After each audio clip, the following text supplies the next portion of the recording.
Good evening, everyone. I call this special board meeting to order. All board members are present. If everyone would please unmute their microphone at this time, and Mr. LeMay will lead us in the Pledge of Allegiance to the flag. I pledge allegiance to the flag of the United States of America, America, to the republic for which stands one nation, under God, indivisible, indivisible, liberty and justice for all. liberty and justice for all.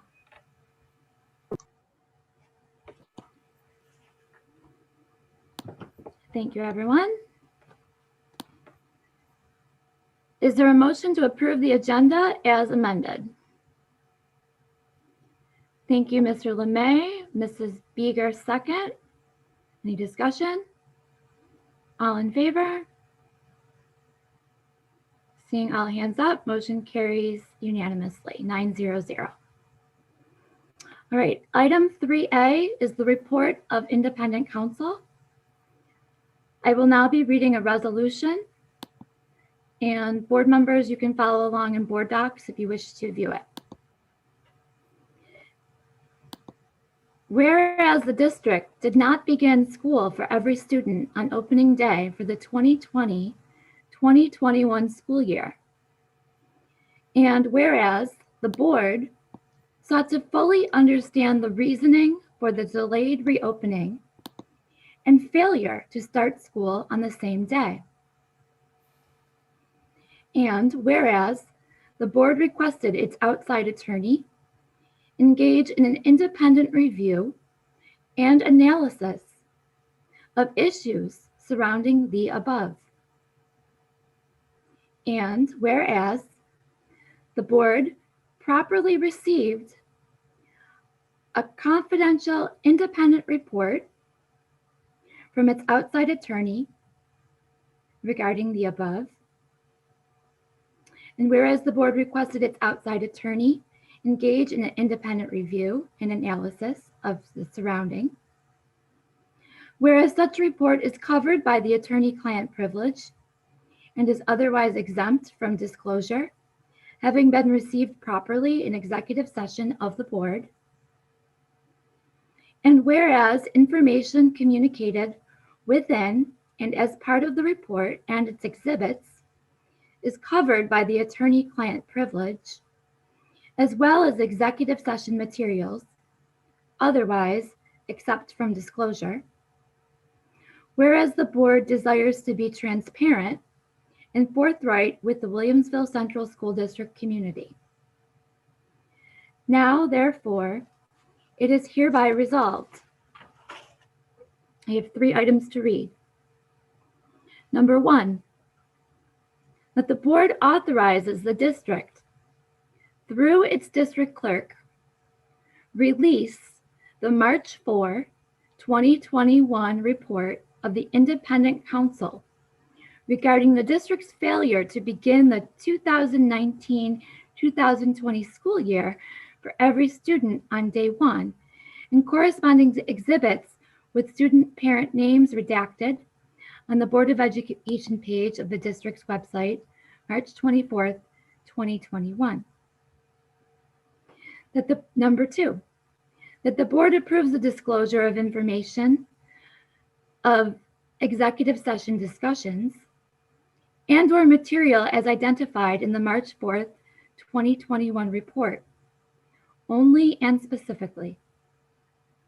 In item 3, that the board waives the attorney-client privilege pertaining to discussions between it and its then in-house counsel, as identified in the March 4th, 2021 report, only and specifically. That is the motion before the board. I make this motion as president. Do I have a second? Thank you, Mr. Borenstein, as second. Is there any discussion? Mrs. Beeger? Yes, thank you. Just a small clarification. In that resolution, it said 2019-2020 school year, and I believe that's just a typo, that it means to be 2020-21 Yeah. school Thank year. you. As I was Sure. reading it, I knew that that wasn't correct. So we're going to amend this motion so that item 1 of the resolution part states that the board authorizes the district through its district clerk release the March 4th, 2021 report of the independent counsel regarding the district's failure to begin the 2020-2021 school year for every student on day 1, and corresponding exhibits with student parent names redacted on the Board of Education page of the district's website on March 24th, 2021. That will be the amended version of that resolution. Thank you for that. Is there any other discussion?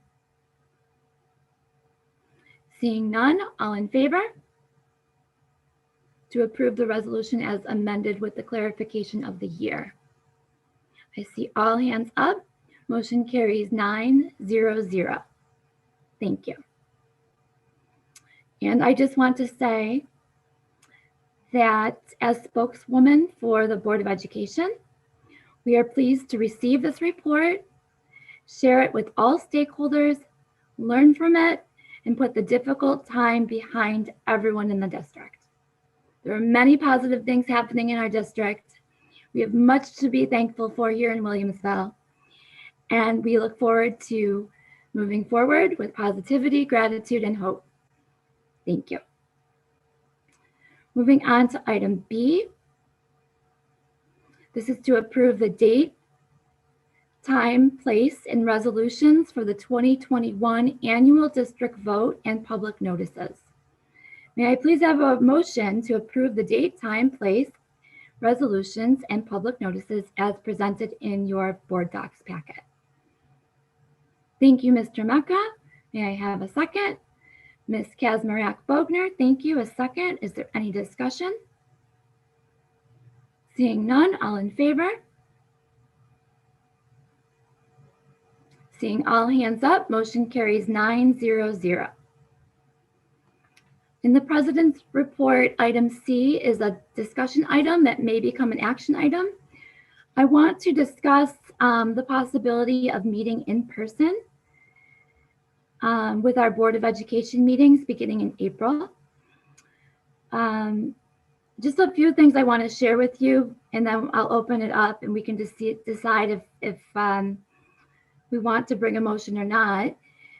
Mr. Matursky and Mrs. Carey, first of all, I want to thank both of them because they did a significant amount of work and planning to get not only the district camera, sound, all the technology stuff up to speed with Mr. Filipowski's help as well. But they also had to do all of the work that's required for if we are to return back in person. And so from them, I just want to share that the boardroom would have the capacity for 12 additional people. So when we talk about the community being able to join us and participate, let me see if I can see how many are on right now. It looks like I see 59 participants showing up right now. So if we do return to in-person, we would be down to 12. Okay, we would have a capacity of 12. We would be able to ask APD to assist if needed to like stand in the hallway and keep people outside until someone comes out and then somebody else could come in. We would, if also additional planning went into like how we would all sit. So we would also be able to sit spaced out, still 6 feet apart, so that we're practicing the appropriate guidance. We would also wear masks, but there have been some upgrades to the cameras. So instead of us looking like small little specks, I think the quality will be better. At least that's what my understanding is. And the other things I wanted to just share with you is that if we did make the switch, we have staff that are going to be putting their resources into making this happen. And so therefore, we would not continue a Zoom webinar. So public would not be able to call in from home. they would need to join us in person. If we're in person, they're in person. But we would continue a YouTube live stream. So that would be available if someone wants to just watch it from home, that would be available, but we would discontinue the Zoom. So I just want to get your thoughts. I'll open it up and then I'm going to listen to your thoughts and then see how we're going with yes or no. And then I'll see if we're ready to make a motion. Okay. So we're kind of doing it the reverse this time, but this is the most appropriate to be in compliance with open meetings laws since we're not able to discuss this on our own. Let's start with Mr. LeMay and then Mr. Bornstein. Thank you. I think it's probably a great idea to look at doing this, and I think Mr. Matursky and all the individuals behind the scenes to work on the technology. I know this was a goal that we had been trying to shoot for March to come back in person for, but the technology was kind of holding us back on this. Couple notes, couple thoughts. I think there would be some concern with people gathering in the hallway, waiting to come into the boardroom.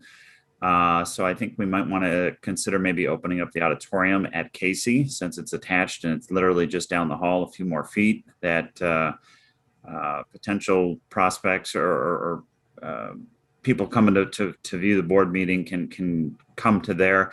I do agree and like the idea of, and I think you meant to mention this, that if people want to come for public expression, that they have to come to the board meeting. So that's the part of the discontinuing the Zoom element of it, which I'm perfectly fine with. We'll continue to do the live stream on the YouTube so that people that are not looking to address the board could still watch the meeting in real time. And then if there's more than 12 people in the room that want to address the board, they would just have to, I guess, probably rotate in and out going into the Casey Auditorium or something like that, depending on how many people are. But outside of that, I think it's our great first step to try and get back in doing meetings in person. So I'm all for it. Thank you, Mr. LeMay, for all of your feedback. Mr. Bornstein? Thank you. Yeah, of course, we'd like to return to some semblance of normalcy going forward, but I'm not really in favor of opening it up completely just yet. For example, I am fully vaccinated, thank goodness, so I'm feeling a little bit more comfortable going forward, but I still plan to wear a mask, socially distance, and wash my hands as much as I've done in the past. And I'm kind of in favor of reversing the order of how we ended up here today. And that would be sort of a half step going forward, where the board might convene together in a room, but continue to have a Zoom event with the community, which would not create the other challenges that trying to manage board community members who would be very interested in participating. So I'm in favor of reversing the steps that we took to get here. And the next step for me would be where the board meets in person, but that we continue to hold Zoom meetings. Thank you, Mr. Bornstein. Is there any other comments from the board? I see Mr. Mecca's hand, so we'll have Mr. Mecca followed by Mr. Biscaglia. Hi, I have a few thoughts on this. I might be wrong about this, but I don't think we ever made a conscious decision to go remote. I think the governor established an order that allowed it, and I don't remember ever taking a vote to go remote, did we? We were forced into going remote due to back when the gathering requirements were so small that we couldn't all physically meet with Dr. McKenna and the assistant superintendent team and the people behind the scenes that help to run our meetings. So, you know, there's people here, but there's also other people, other individuals that work for the district that assist with running our meetings, and they all need to have a space to be able to fit in our room. So no, we did not take a vote. We were stopped because of COVID. We were put on a pause. So why would we take a vote now, I guess is my question. Because I don't want to make that decision on my own as president. I want to involve all of you in that decision. We do have the governor allowing us to continue until April 16th. So the governor has extended its executive order 202.97, that is now extended until April 16th, which allows for in-person meetings to be held virtually. But I feel like it's a decision that should not just come from me. I act in unison with all of you as a board. We do have a spring break coming up, so there might be people traveling, so we might want to consider that too. However, the need to quarantine now, if you travel outside, has gone away. So I personally am in support of us resuming in person under the guidelines that I shared with you. I do feel that it sets a good example to our community, that because I personally believe that our schools are safe, and that I would like to see all of our students be able to return to instruction 5 days a week. As soon as the guidance from New York State indicates that we may do so. And so as a show of support to all of our employees, our students and families, that's why I would prefer to be in person, but it's a decision that we have to make jointly. Okay, so other questions I have, and I have comments as well. If we do make a decision to, well, no, I guess first, before that, didn't we at some point during this have an in-person meeting? I believe we did. I think we had several of them, right? We did, and then we went back into the microcluster where our zone color changed, and so we were forced back out because I believe it only allowed for 10 people at that point, and we're over time. I mean, you can see we've got all of our people that their cameras are off, but we know when we run a board meeting, there's also other people that are district employees that are involved in this.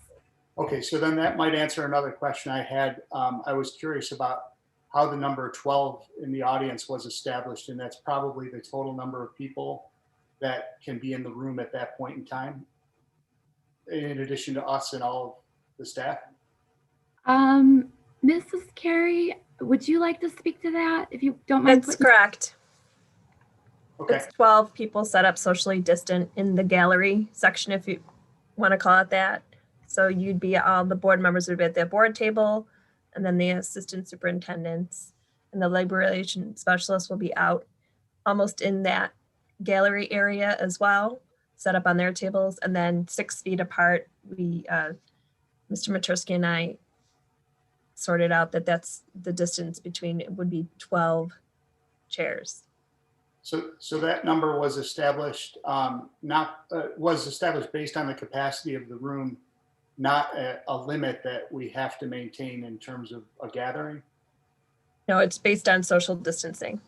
Okay, so the capacity of the room, right?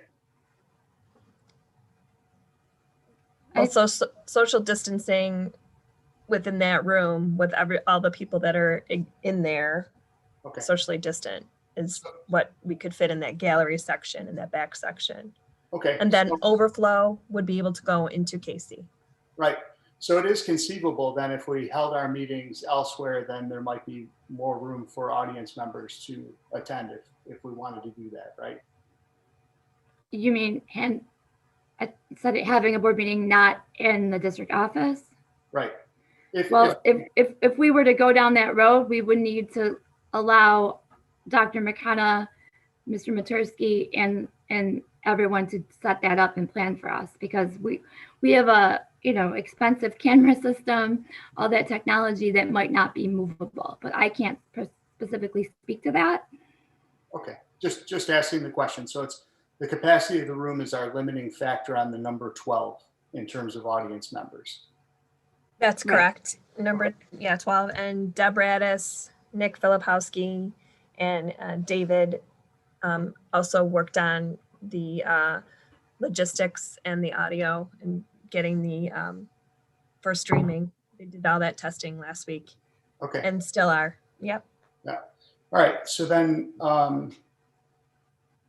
I heard that if we are meeting, I heard that if we are meeting in the boardroom it's impossible for us to also host a Zoom meeting at the same time that's interactive. Is that correct?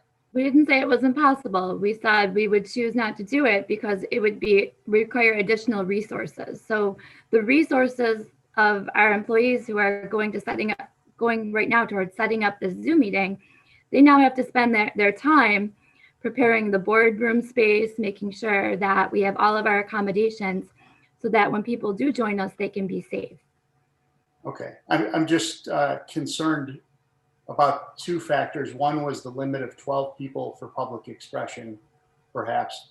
And then the other issue is the one that Mr. Borenstein brought up, which was possibly having us meet in that room without an audience. And I wanted to be sure that it's possible that if we wanted to meet without an audience, that we would still be able to have a Zoom meeting that would be interactive. And it sounds like what I'm hearing is that is a possibility. Right? Okay. I believe so. Yeah. Okay. All right. Will, from the way you described it, Mrs. Leatherbarrow, you made it sound like your vision of this would be that audience members would be determined on a first come, first served basis. No, I didn't say anything about audience members being determined on a first come, first served basis. Oh, okay. I thought you said the first people that get there would be able to come in and others would wait outside until there was more capacity in the room. Oh, you're talking about room capacity? Sure. I mean, that just makes sense. You come in, you take a seat, and then if there's not a seat, you can't come in. Okay. Because There's also, excuse me, everyone, sorry. problem. Casey has the capacity of about 30 to 35 people. If they were to come in, they would not be turned away. We would arrange them to go to Casey. Okay. And then if they wanted to participate in public expression, we would cycle people in the room in and out to allow for those additional 35 people to engage in public expression if we wanted them to. Yeah, they would have to sign up beforehand. And of course, they would have to complete the COVID form. And I would monitor that. I would manage that. Okay, great. I think that's it for my questions. My statement on it would be, we didn't take a vote to determine to not have meetings in person. We did what we felt was best at that time, kind of, I think through discussion like similar to this. And I'm on board with us making a case-by-case determination in this very fluid situation. I don't think we ought to lock ourselves in by taking a vote of any particular thing at this point in time. Okay. If we wanted to make a decision about the next meeting, or something like that, I'd be on board with that, but I'm not on board with a blanket vote on the matter. Thanks for answering all my questions. Thank you, Mr. Mecca, for your questions and for sharing how you feel. We're going to go with Mr. Biscaglia and then Mrs. Van Cise. I appreciate what Mr. Borenstein said and what Mr. Mecca had to say and the questions. Ms. Leatherbarrow kind of stole a little bit of my thunder. I feel we should get back into in-person meetings. I think the biggest thing in my eyes is, we're sending correspondence to representatives at the state levels. We are, advocating to get our students back into school 5 days. In my eyes, what message are we sending as a board, the governing body of a district? What message are we sending if we're meeting virtual and we're trying to get our students back into school 5 days? I think it's a good message we send, showing that we have faith in the district, we have faith in our administration to make it safe, because we know it's safe. And by putting that faith and showing and taking that step forward, coming in and doing our boardrooms, I think could go miles towards hopefully, the state changing the guidelines. They're not changed yet. We know the CDC changed certain guidelines, but I think it's a good example to push forward, and hopefully the state can change the guidelines where students can come in more. I like that there's already kind of a system in place to let people come in, 12 at a time and express their thoughts and comments if they need to. Ms. Carey also said there's also room in Casey if we have to, rotate them in and out. I believe that it could be safely done if we have the people working and the capacity to do that. And like I said, I think it's a really good example to show the state and that we are ready and willing, and this is why we advocate for our students to be back. We're coming back. The students should as well. Those are just my thoughts. I understand not maybe putting a vote to it, as Mr. Mecca said, but I think it's, the rates are going down. I think, coming into April, I think hopefully it gets better each month, and that's how I feel. So thank you.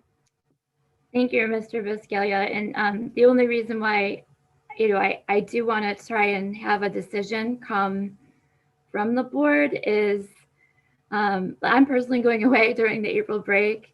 We have our April board meeting then later in the month. So I just think it would be good if we came to a decision as a board so that we're not left trying to figure out what we're doing and where we're meeting when we get to our April board meeting, because I think April is going to go pretty quick.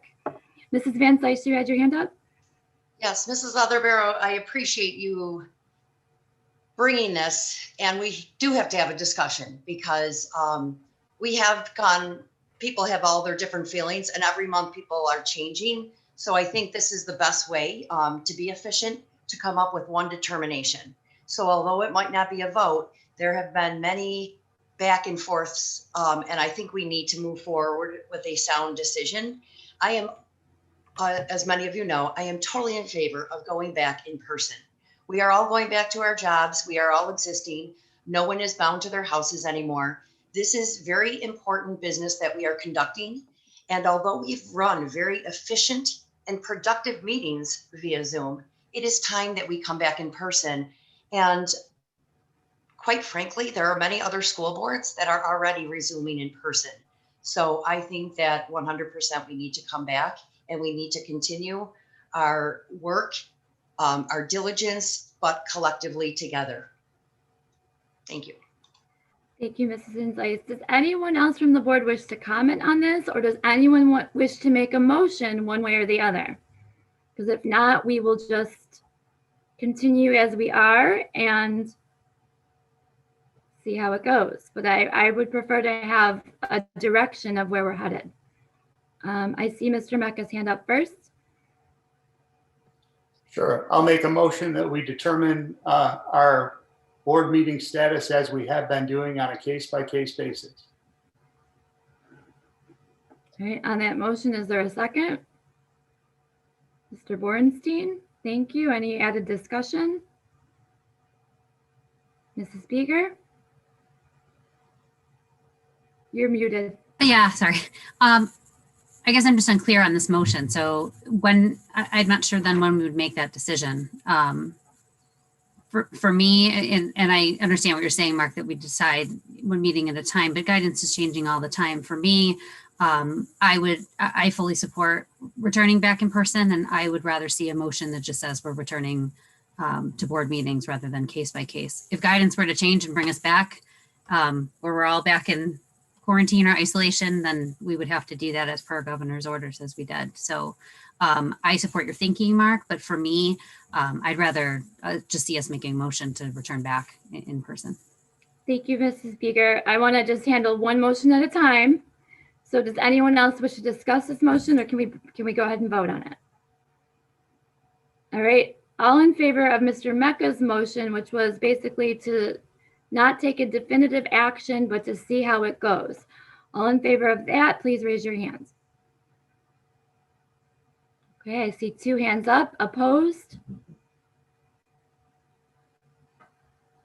1, 2, 3, 4, 5, 6, 7. Okay, so the motion fails 2-7. Is there any other board member that wishes to make a motion? Mrs. Van Slyce. I'd like to make a motion that we resume our board meetings in person, but as per governor orders, if guidance changes, we would follow that.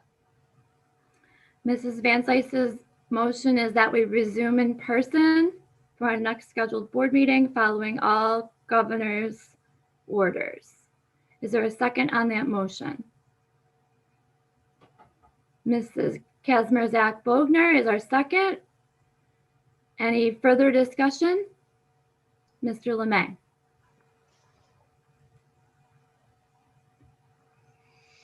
There we go.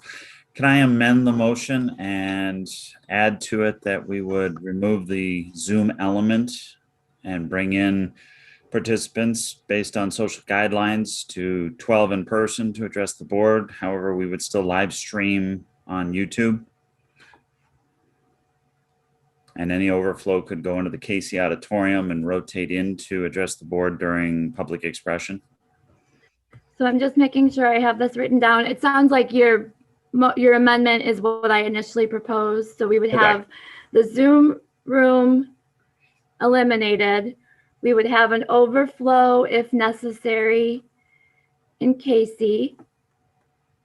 We would also continue with the YouTube live stream. And we will follow all New York State mandated safety guidance. Correct. Okay. All right. So that was discussion. We're continuing with discussion on this motion. It's now been amended. So I'm going to have Mr. Bornstein followed by Dr. McClary. This just feels like a motion without any teeth attached to it. No action other than we are resolving to do something. So it feels like a resolution is what we should be talking about. We're resolving to get back as soon as we possibly can. We're resolving to follow the governor's guidelines, but to put it into a motion that gets voted on seems like an inappropriate vehicle for what we're discussing here. It has no teeth to it, no action other than, we're going to factor in all these other things before we do anything. So I'm still not in favor of this being a motion. Thanks. Thank you, Mr. Bornstein, for your feedback. Dr. McClary, and then we'll have Mr. Viscalia. It's just a quick clarification. If we're talking about having people go to the Casey Auditorium, does that have the capacity so that they can view the meeting? Or if they sat in the auditorium, they wouldn't know what was going on. They would not be watching. They would be able, it would be cast to the auditorium. Okay, so it does have the capacity that they could see and hear what's going on, even though they can't participate. Correct. All right, Yeah. Thank you. Good question. Thank you, Dr. McClary. Mr. Viscalia, and then followed by Mr. Mecca, and then I'd like to try and bring this to a vote. Dr. McClary asked my question. I figured that was going to be the answer, but we're good. Great minds think alike. Thank you. Mr. Mecca, did you still have a comment, sir? Comment, I guess. I'm still a little concerned about us not having the ability to do public expression remotely via the Zoom meeting as we are currently doing. I'm worried that there might be an element of the population that's not willing to come out in public to express their point of view. So I'd really like us to incorporate that in our planning if we can, to continue to allow people to participate in public expression without having to come out in public. Thank you, Mr. Mecca, for your feedback. Is there any other discussion or are we ready to vote? Okay, all in favor on the revised motion that we resume in-person board meetings beginning in April, following all of the New York State safety guidance. So if we have this huge uptick and the governor has to shut us down again, then that's what we do. But all in favor on the motion that was started by me and amended by Sean. Hands up. And for clarification, this is just to approve the amending of the motion. We still have to vote on the motion afterwards. Oh, goodness gracious. Okay. I know. All right. So approving the amendment. Mhm. All right. Opposed? Abstentions? Okay, so the approval of the amendment was 8-1-0. And then all in favor on this amended motion. Thank you, Mr. Lemay, for helping me with the Roberts rules. Okay, opposed and abstentions. Okay, so the motion carried 8-1-0. Thank you for that discussion, everyone. All right, we are on the president's report. Item 4, we have another resolution tonight on physical distancing.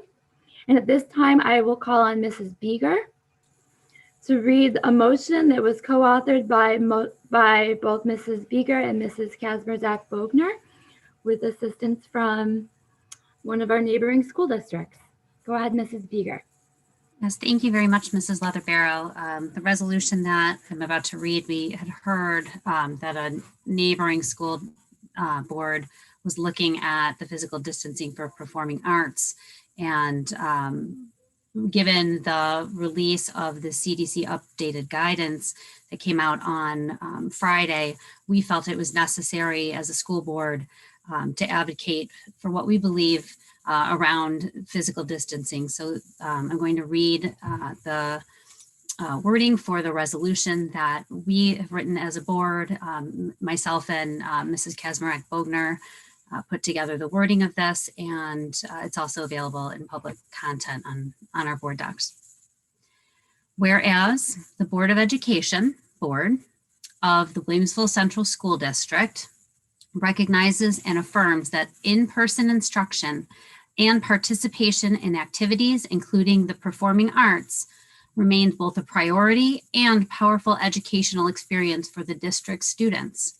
And whereas the benefits of such in-person participation include, but are not limited to, students less likely to experience mental illness and distress, less likely to experience the type of social and emotional isolation that contributes to depression, anxiety, as well as self-harming behaviors. And whereas the most recent random COVID-19 testing for the district resulted in a minimal positive infection rate, and to date, Erie County Department of Health has yet to identify in school student-to-student transmission of COVID-19. And whereas New York State school boards, along with school district partners in government and in public health, have placed highest priority on the safety of our students and staff since the onset of this pandemic, but also desire to achieve an appropriate balance of such safety considerations with substantial student health and welfare benefits of in-person instruction and student participation in diversified activities.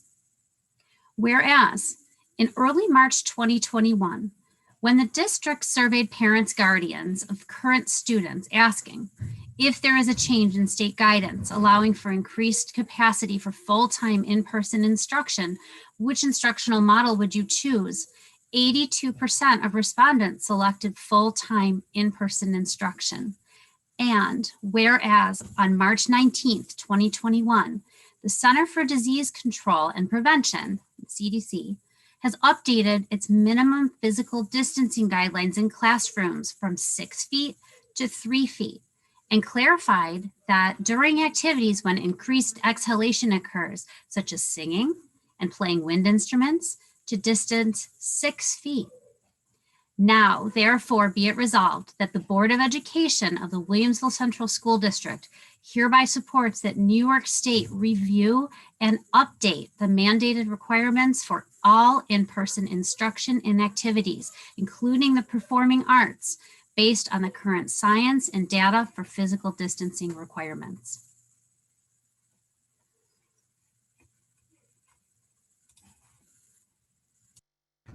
Muted. Thank you, Mrs. Beeger, for reading that resolution. May I have a second on that resolution? Mr. Lemay, thank you. Is there any discussion? I just want to say a quick thank you to both Mrs. Beeger and Mrs. Kazmierzak-Bogner for their efforts on this. And also to Dr. McKenna, I want to thank you because I asked you to get feedback from our music department which you did. Did you want to speak to that at all, Dr. McKenna, on the feedback you received from the music department? I know that the music department was very thankful and they really appreciated the support. And I also want to thank the Board of Education for their support of our music program. I think this is an excellent resolution and a great step forward. All right. All in favor? Opposed? Abstentions? From my eyes, motion carried 900. Thank you very much. We are on to item 5. Does anyone have anything to discuss under committee of the whole? Okay. Seeing none, may I have a motion, please, to recess the special board meeting so that we can go into our budget work session? Thank you, Mr. Borenstein. Mr. Biscaglia is a second. Any discussion? Seeing none, all in favor? Thank you. All hands up. Motion carries 900. All right. I would like to call the budget work session to order. All board members are present. At this time, Dr. McKenna, would you like to start the review of the 2021-2022 preliminary budget? Thank you, Mrs. Leatherbarrow. At this time, I'd like to introduce Mr. Matursky, who will give us the budget presentation this evening. Thank you, Dr. McKenna, and hello, everyone. So tonight, we're going to continue our budget development process, and it has been a challenging one, an interesting one, and I think we can say we've seen more changes this year than we've ever experienced in all the budgets we've been through in as far as I've been in this district. So what we're doing tonight is we're going to be reviewing. If you could please move to the next slide, I'll provide a brief outline on what our review will entail. We're going to be going over an update on federal and New York state aid. I'm sure that many of you have heard some of the positives that are out there, how that has impacted our budget, and what the changes are that are being put in tonight, as opposed to the March 9th meeting we had just a couple weeks ago. I'll also update the budget summary report, provide some information and action steps. Again, these are positive as it relates to the 2022-23, so the following year. But as we've been discussing throughout the budget development process, with the way federal aid is being used, we need to also be thinking about the future. So, and then with that, we will then go into some a preliminary budget discussion period. So if we would please move on to the next slide. Thank you. So again, the positive news here is that both New York State Assembly and the Senate, and Dr. McKenna and I had the privilege of talking to Senator Rath and Assemblywoman McMahon, and they both supported the changes we're showing here tonight. And those are very important changes to our district. First of all, the restoration of the star aid reduction, and that has support of both houses in New York State, so that's a good thing. And then also the rejection of the governor's service aid consolidation proposal. So those are basically really big positives, being with the star aid reduction having a significant impact on what we're going to be seeing tonight. And then, you know, will there be other state aid additions? And I have some additional information on the federal aid too, and how that's going to be used and rolled into the next 2 years. So one thing we do know, the state's deadline has not changed. That is still April 1st, 2021. And we're not sure if they will meet that deadline, but they have been really quite good at doing that in the last few years, or being very close to meeting that deadline. So if we could transition to the next slide. So I want to begin here on the revenue side, as I have in almost all my presentations. And I'm going to do, again, go back to what you all saw on March 9th. And at that point, we were facing, you know, going right to the bottom, a $6.4 million deficit. And the budget was really going to be $198,587,864. And the major part of that was due to the reduction of the star aid. And I'm not going to go through that. I did that at the last meeting. But I will say that was a major issue, and we needed to really approve and provide our federal revenue to support that. And so that was where we added the 6.6 million from what was approved by federal government in December. And then the 3.4 million was the estimate that we had from Representative Higgins back prior to the March 9th meeting. So that allowed us to come up with a balanced budget of just over 198.5 million. So if we could move forward to the next slide, thank you. So here we're seeing some major adjustments. And the first one is that $8.6 million reduction of our tax levy is no longer there. I feel pretty confident with what we've heard to say that that is not going to be something that continues. Will it be 100% restored? We're not clear on that, but I believe that there is a very good chance that what we're seeing is no increase or decrease in that matter. So that's going to help us out. The other thing that we did see that changed is we saw some additional information from the federal government on the passage of the new stimulus package. And that number has gone down a bit by $177,000 to $3,240,000. So with that, there's a slight change in the allocation of the December revenue. But the good news is that all of this said and done, we're able to increase the federal revenue for the following year, which I'll talk a little bit further about later on in this presentation, by a little over $2 million. And that's very important because of what you'll see as far as our aid drop-off, federal aid drop-off to be specific. So what we're seeing now is a balanced budget, but at the $205,020,967 level, which is a 2.92% increase. So the next slide, please. So I want to share then a little bit more about, I mentioned the reduction of the federal revenue in the next year, but the key point here is you're seeing that the difference here from the prior month to this month on the New York stimulus and what's moved over to 22-23, that was about 6.6 the prior presentation in March. Now it's 4.5. So that number now becomes 5,073,576.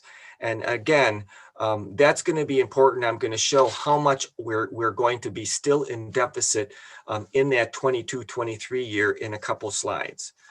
Next slide, please. So the increases have not changed.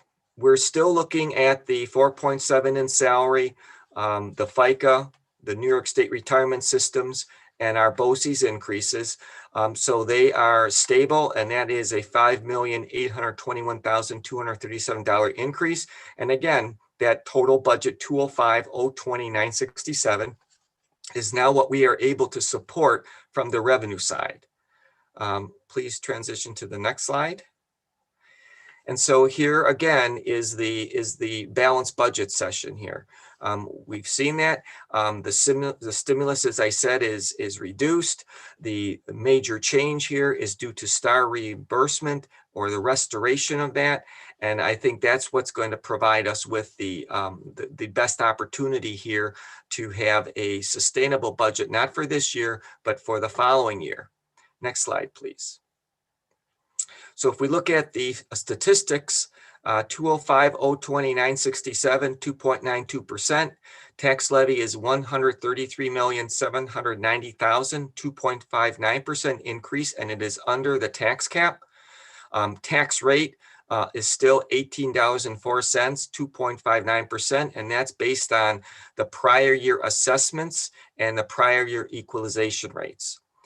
So here's where I wanted to provide some updated information. Still, there will be a funding cliff. And the funding cliff now is if you go back to what I said in the long range plan back in December, I mentioned how the best way to address this is to do like a installment method or a step down. Right now, we're really in a good position to do just that. we know that we have $7.7 million, almost $7.8 million of federal funds allocated in the 21-22 budget, so next year's budget. But we've all now have the ability to allocate $5,073,576 to 22-23. So the loss for that 22-23 year is about 2.7 million. Now add to that the fact that our normal salary increases, and that you could easily say that you're looking at about 4 million for that dollar amount. So now you're at a little over $6 to $7 million. And if you think that you're going to basically be able to get about 3.5 on the tax levy, that means you have 3.5 million of a deficit situation for the 22-23 year. But the good news is, if you recall, we're able to sustain and not use up a lot of those reductions that we had provided to everyone at the next meeting. And therefore, those dollars will be available to address that $3 million deficit. And that is the key point. And I think one of the most important points that I can present in today's meeting, because this is not just a good budget plan for the upcoming 21-22 year, but it's a good budget plan for the following year, 22-23. Next slide, please. And again, this is just the same information. There has been no changes, but for our community, I wanted to just reiterate that if a home was assessed at $150,000, the STAR subsidy is intact for all of you. If it's a basic one, you're getting $32.46 increase. And if it's an enhanced, it would be $16.44. So that's still in play for next year. Next slide, please. So as we look forward to what all the positives are, and there are many I can share at this meeting, instructional programs are all maintained. The non-mandatory programs are also maintained, such as music and athletics and the other. All of our budget reductions have been restored at this point. And as I just said, most importantly, this plan, this budget considers long-range planning, which is very important. It is contingent on that restoration of the New York State STAR revenue aid, but I feel very confident right now with what we've heard and what we've read. It's been in the onboard also, the latest edition, that we are going to receive those funds. Next slide, please. So there still are the two questions to answer, and that's, okay, what happens if there's additional federal aid or state aid? And secondly, what happens if there's a reduction of federal aid or state aid? So if there's an additional federal aid or state aid, my recommendation is that we allow those dollars to be saved and therefore be going to help us offset the deficit, that $3 million deficit that we know we are going to be facing in the 22-23 year.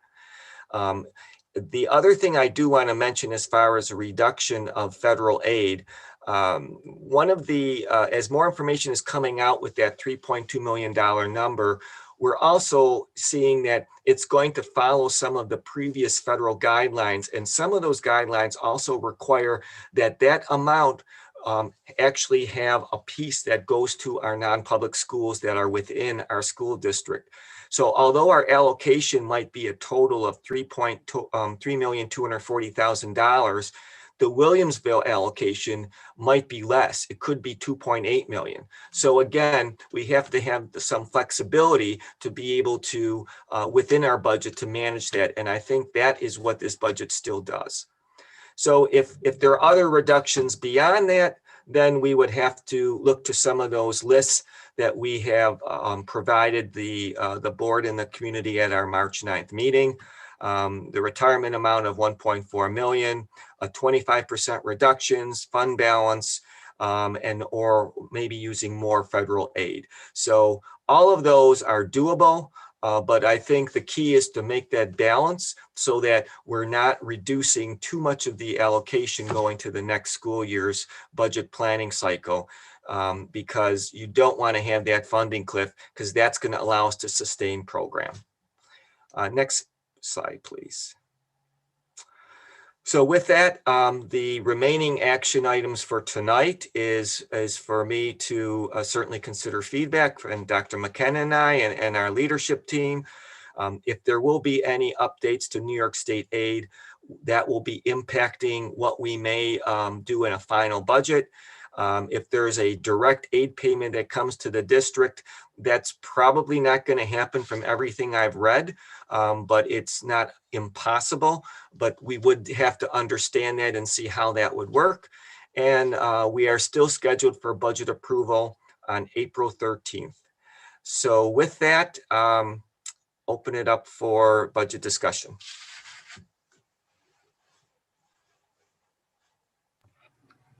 Thank you very much, Mr. Matursky. That's definitely looking a lot brighter than it was a month ago. It's interesting to me how quickly things change. So I appreciate that very deep explanation. Does anybody from the board have any questions or comments regarding the budget? I know I'd just like to thank the board very much for their advocacy. And I want to thank our legislators too, because I know our board took the time to advocate to the legislators. And I know the legislators really went to bat for not only our district, but districts in Western New York. And it was really a community effort to get the money restored. And so I want to thank Mr. Matursky for putting this together, but I know I thank the board for their advocacy. And I want to thank a lot of our constituents out there. I know I received a lot of calls since the last board meeting too. And I know pretty much everyone I spoke to, I said, please advocate with us. And a lot of people did. And so I thank everybody in our community, and I thank our legislators, and I thank our board for advocating for our budget, because it made a difference. Thank you very much. Thank you, Dr. McKenna. I appreciate that. Mrs. Van Slyce. Yes, I would just like to thank Mr. Matursky for that presentation. I am thrilled to hear about the STAR and looking like we will now receive that, because that was going to have a negative impact if we did not. So that's great. But one thing I would just like to say that I think is outstanding is that you have addressed that long-term, that long-range planning. That before we were very nervous that next year's budget might be manageable, but the years after that, I know we were very nervous about. And today your presentation shows that we see the long range planning and it still looks promising. So thank you very much for all of your work. Thank you, Mrs. Van Slyce. Does anyone else from the board wish to comment on the budget? All right, we will now have a public forum for the budget only. Anyone wishing to address the board in regard to the budget may electronically raise their hand at this time. And just to clarify, we have a community forum after this, but this is to speak on the budget.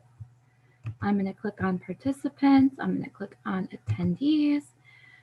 I see Reverend Terry King. Go ahead, sir.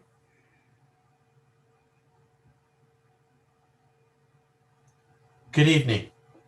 I'm looking at the budget for 2021-22 March, and I was curious, and I think this is directed to Tom Matursky. In the line items for income, state aid, transportation, BOCES aid, software library, textbook aid, service aid, those are zero. And I'm curious why that is not included in the next year's budget, because that's a $6.5 million loss of revenue. Then there's no interest income considered for that school year. I see the sales tax revenue is off, which is understandable, but I'm just curious why that isn't booked as revenue, what happened to those revenue streams. The other question that I have is when it comes to the increase of contract employee salary costs, I note that it says contractually required $4.7 million, $4,706,000. That's a significant burden on the budget, and I'm wondering, is that new hires? Is that new staffing costs? Because last year in the budget, when we received the CARES Act funding, my understanding was that fund was to hire and pay for the additional COVID-related expenses. So I'm curious, because that really equates to about 70 new hires. And so if we could get some clarification on that, specific to the salary increases, because those two line items really reflect about $13 million. And considering that there's $6 million in stimulus money being added to the budget into the district, those are serious swings, both income and expense, that really cause some anguish in the budget. And I think taxpayers would be well served if we could better understand that. So thank you. Thank you, Reverend King. And I'm going to give Mr. Matursky an opportunity to try to respond to your questions. Yes, thank you, Mrs. Leatherbarrow. Well, first of all, let me start with your question regarding transportation aid, BOCES aid, software library, textbook aid. That is the aid that the governor has consolidated into something called services aid. So that number is actually in the budget, revenue budget. It's just no longer budgeted in those other areas. What the governor proposed was to consolidate all those aids. Those aids are based upon the prior year's expenses that are incurred by the district and then go through the New York State aid formulas.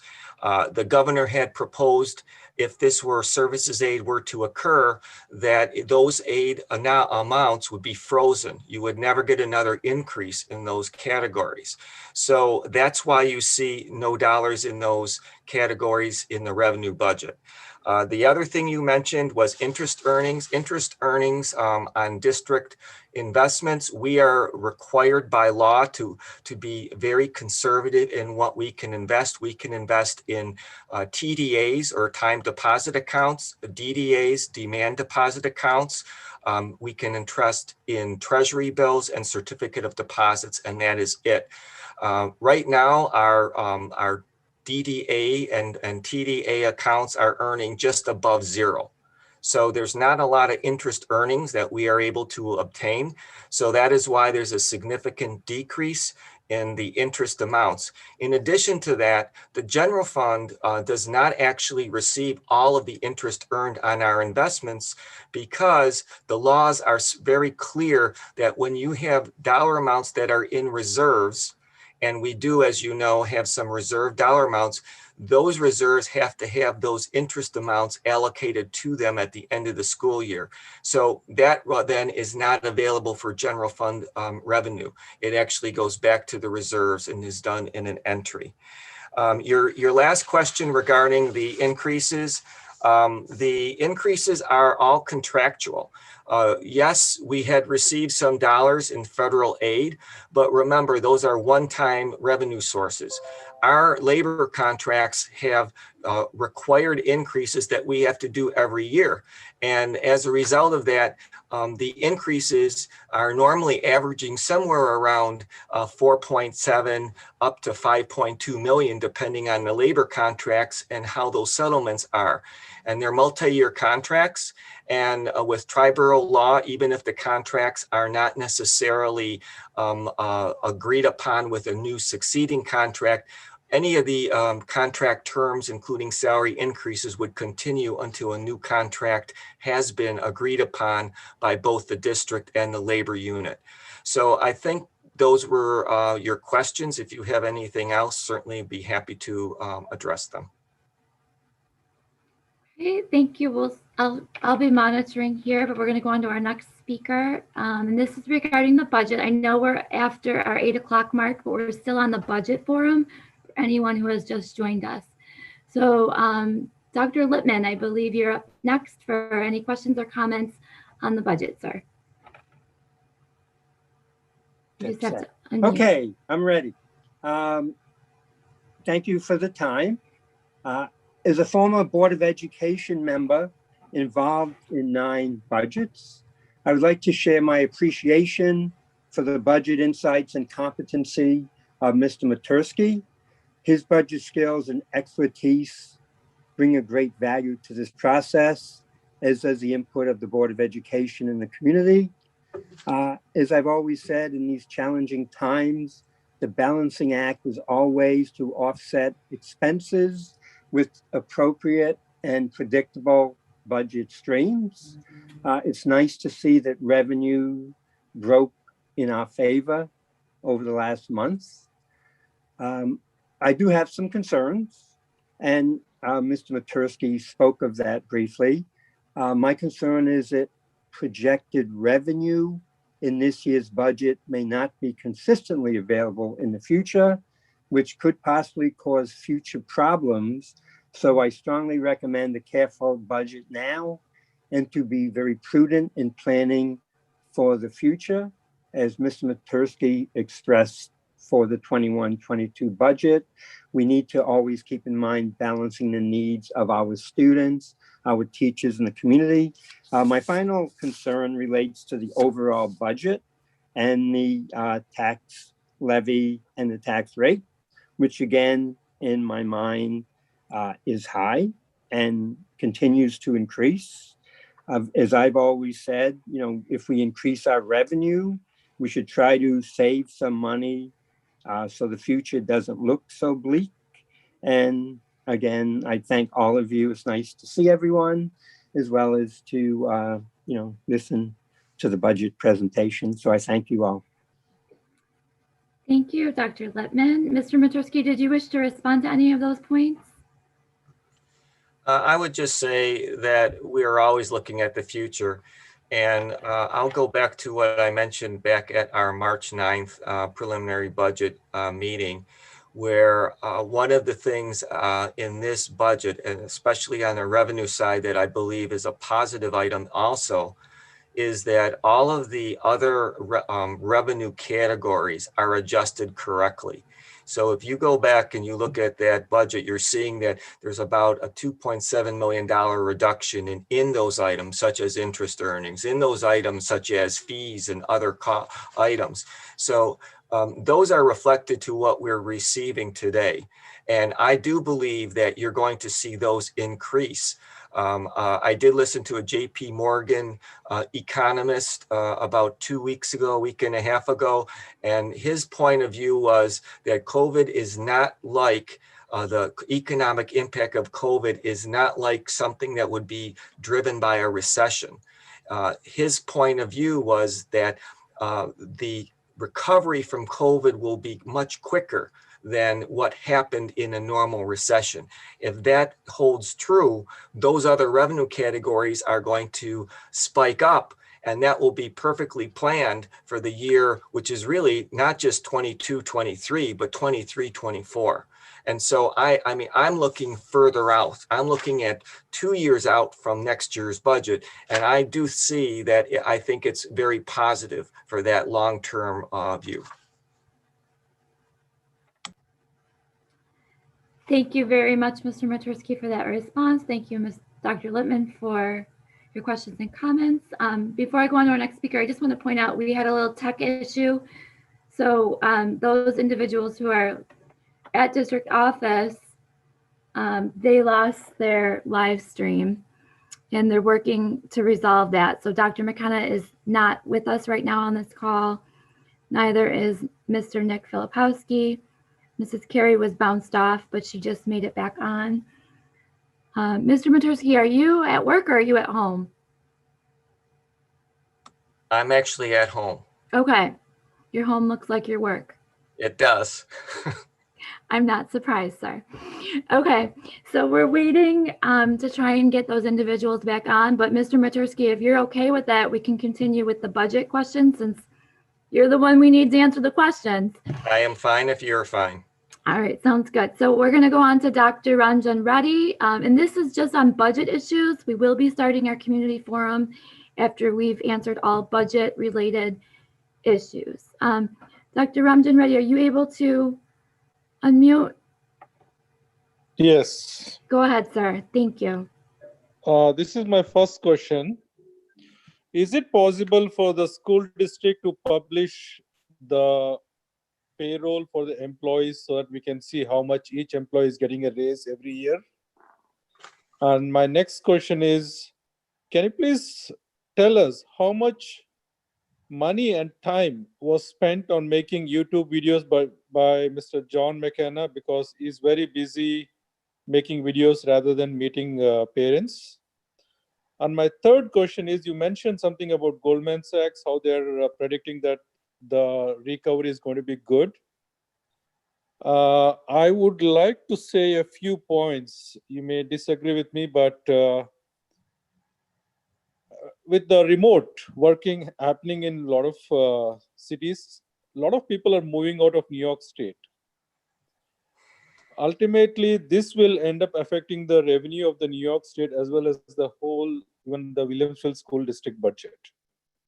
Those are my three questions. Thank you. Thank you, Dr. Reddy. Mr. Matursky, do you want to try and answer any of those? Yeah, sure. Well, first of all, I'm not an economist. I've never stated that I was. I did take economics in school, but I will not comment on your questions or your point of view in regard to that. I leave it up to the experts. So I don't have a response to that. However, in regard to the videos, I do not have a cost for that. That's just a part of doing business. And so that's what we do on a daily basis as part of providing information to our school district. And in regards to payrolls, Open Book New York, they publish salaries for all of New York State government employees, including school districts. So that would be the site I would recommend that you go to. They have that type of information. Thank you very much. I do not see any other hands up for the budget forum at this time. Board members, am I correct? Does anyone see a hand up for the budget? All right. So would someone like to make a motion to adjourn the special board meeting and budget work session? Technically, we're just adjourning the budget work session. Mr. Biscaglia, thank you. Mr. Lemay, second. Any discussion on that? Seeing none, all in favor to adjourn this portion of our meeting tonight? All hands up equals 900. Thank you. So that's our adjournment. And we are now moving into our community forum. It is, my computer says 8:12 and my other computer says 8:14. So we'll just go with that. Welcome everyone. Vice President Van Sise and board member Mrs. Beeger have offered graciously to facilitate tonight's forum. I want to thank Mrs. Van Sise and Mrs. Beeger for volunteering to host tonight and for your planning that went into this. The board has previously agreed that we will end no later than 9:30. And at this time, I turn it over to Mrs. Van Sise and Mrs. Beeger, who will review the format and expectations for participating. And then we will get started. And I look forward to listening tonight to our community. Thank you. Thank you so much, Mrs. Leatherbarrow. So the community forum looks different than the regular board meeting. Tonight for our forum, we're going to hear from speakers that have registered, as well as those in attendance that would like to raise their virtual hands to participate. So Mrs. Van Sise and I will take turns calling on those that are previously registered, and we'll also allow some time in between those previously registered people to participate. So after each speaker, members of the board will take turns responding. The acting superintendent can be called upon if board members do not have the answer to the speaker's question. And please understand that board members are here today as individuals and not a decision-making body. So whereas at a board meeting, we're working as a unit, action items and passing, the community forum looks different than that. So now that we've started the forum, we can only express our personal opinions and offer possible explanations. We're looking to include everyone that has registered. So it's 8:16. It was a great meeting and we needed to do that business, but we want to try to include everyone. So If it's your turn to speak, please try to make your questions, comments, and ideas as clear and concise as possible. It's going to be difficult for us to answer multiple questions from people because we want to allow everyone to have a turn. So please think of your most pressing question if you are looking for a specific response. Lastly, the pandemic has brought great change to the routines, to the practices that we all came to expect from our schools. And we know that the impact of the pandemic looks different for different families. We truly do want to hear from you. We want to better understand your ideas, your questions and concerns so that we can work to do our best for students. Our hope for tonight is our speakers will demonstrate respect for each other and for us. Please share your opinions, share your ideas with us. Let us know what is on your mind. But this forum cannot and should not be used to engage in personal attacks or questions regarding particular persons or legal matters. I believe we can hear each other in a respectful and collaborative way.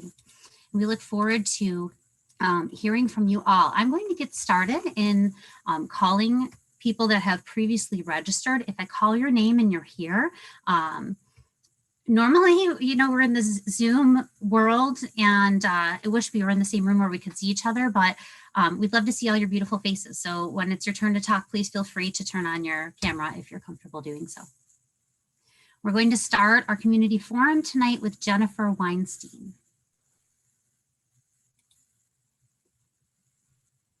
I do not see Mrs. Weinstein in the attendee list. Okay, so if I call on someone and you're not here, I'm going to keep on going. And if you hear your name and you weren't here, you come back, we'll try to circle back to you before the end of our evening. Thank you so much for that, Mr. Filipowski. All right, how about Scott Kleiner?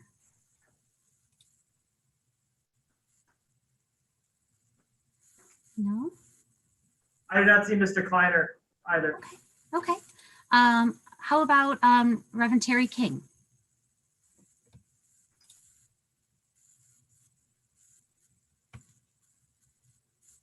Hey, good evening. My comment is I definitely support a return to school 5 days a week, and I have great respect for those individuals that need to remain remote as their personal choice. It's best for their families. Science has been clear. The guidance has been recently updated by CDC.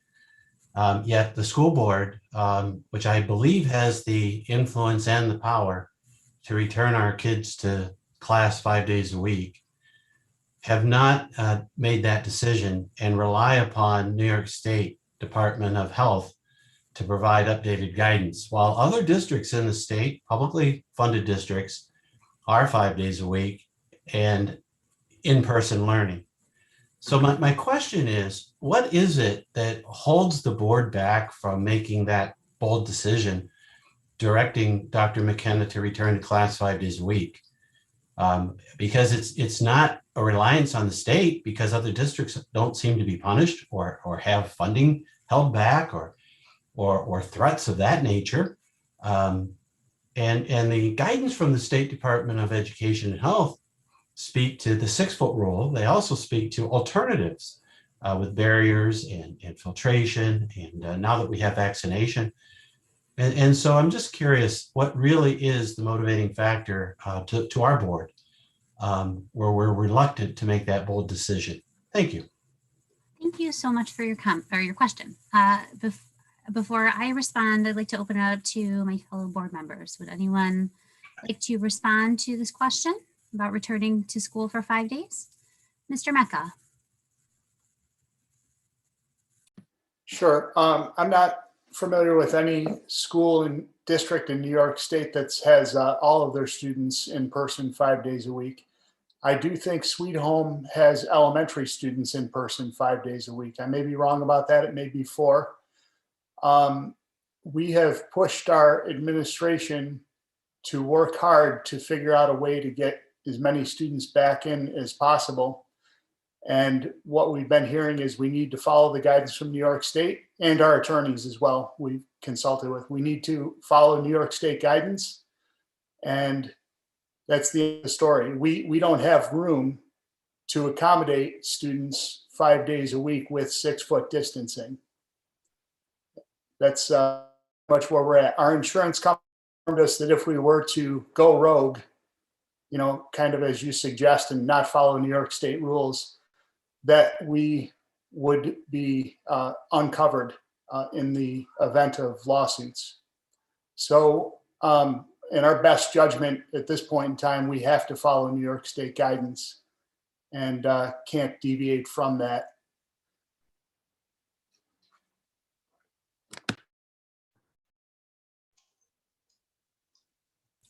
Thank you so much. Thank you, Mr. Mecca, for chiming in there. Would any other board members like to speak? Mrs. Van Cise. Yeah, so I would just like to clear up, I think, a misconception that was just stated where you mentioned that we have the power as the board to direct Dr. McKenna.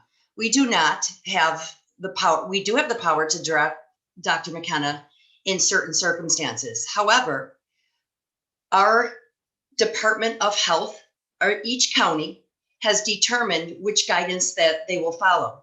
Erie County, just like Niagara County, is following the state, New York State Department of Health, as well as New York State Education Department guidance. CDC does offer guidelines. However, New York State Department of Health and the New York State Education Department are still in discussion of what they will allow. Once they determine that, each county then, Erie County Department of Health, Niagara County Department of Health, Onondaga Department of Health, they all will determine as well. We do not have the authority, and I'm going to speak for myself. I would never direct Dr. McKenna to bring students back in 5 days a week, whether I want them back in or not. If it is going to cause us to go against what is being recommended by New York State Department of Health, New York State Education Department, and Erie County Department of Health, because that is not appropriate of me to do. I'm putting my own self-serving needs before all of the safety and health guidelines set forward through recommendation. And I would, in fact, be actually doing something more detrimental to our children. We have reached out to legal, who have advised us that no, you are to remain underneath New York State Education and New York State Department of Health guidance. It's not that we are sitting back here and not doing anything. We would like to move forward. We all would like to move forward, but we need to do it in a very safe and productive manner where our children are still safe, our staff is still safe. So we cannot act alone right now. And as some people say, go rogue. There are other districts. I've asked Dr. McKenna when we see different articles, how come Onondaga is able to do this? Onondaga is underneath a different county Department of Health. Williamsville is a huge district. We do not have that. NYSER, which is our New York State insurance company, they have said that we could lose the insurance. There are things that we need to make very mindful and sound decisions on, putting our students first. And we all agree, we do believe that we want them back in the classroom. The science shows it. We are ready to do that. Dr. McKenna, thank you so much. The planning that's already going into place, I know we'll probably discuss that even further, everything from transportation, all of those different avenues. But we as a board are going to follow the guidance set forth because that is in the best interest of our students. Thank you so much, Mrs. Van Cise. Appreciate you chiming in as well.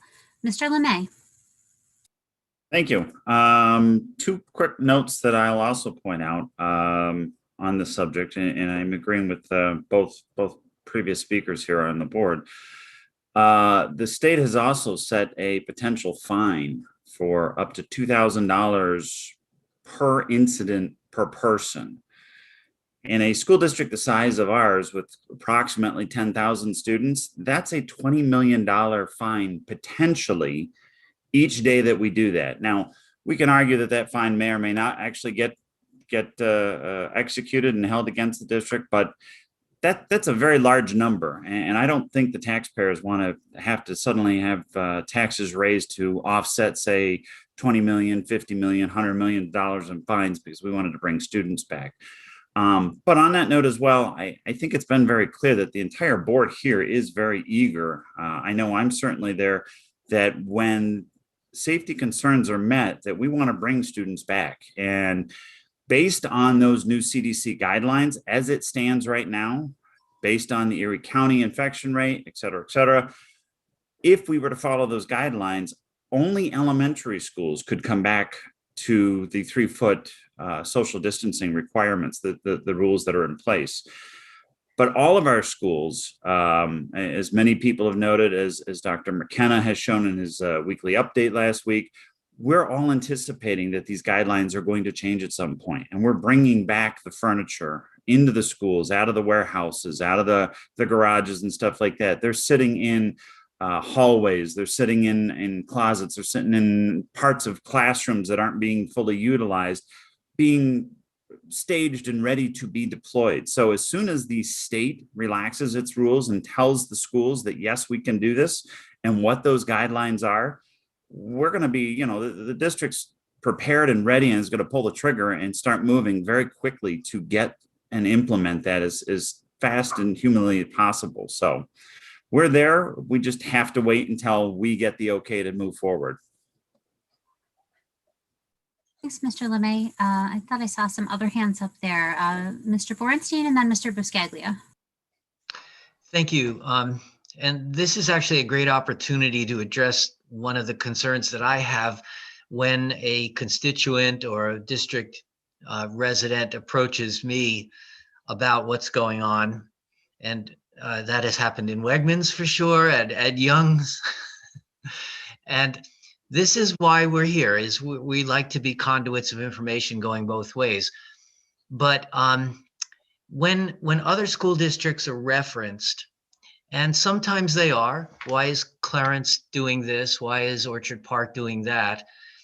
That actually knowing what district we're talking about is very helpful. But often we get very sweeping statements about other school districts in the state. And that doesn't help us at all, because we have no idea how to research that and figure out how we are conducting our business relative to other school districts. So to the extent that people can be specific, that would help us tremendously. Then we can do our research. We can figure out how Williamsville Central School District is relating to other school districts. And so this is just something that is kind of a hot button for me. And to the extent people can be specific when referencing other schools or other school districts would be so helpful. Thank you. Thank you, Mr. Borenstein. Mr. Buscaglia.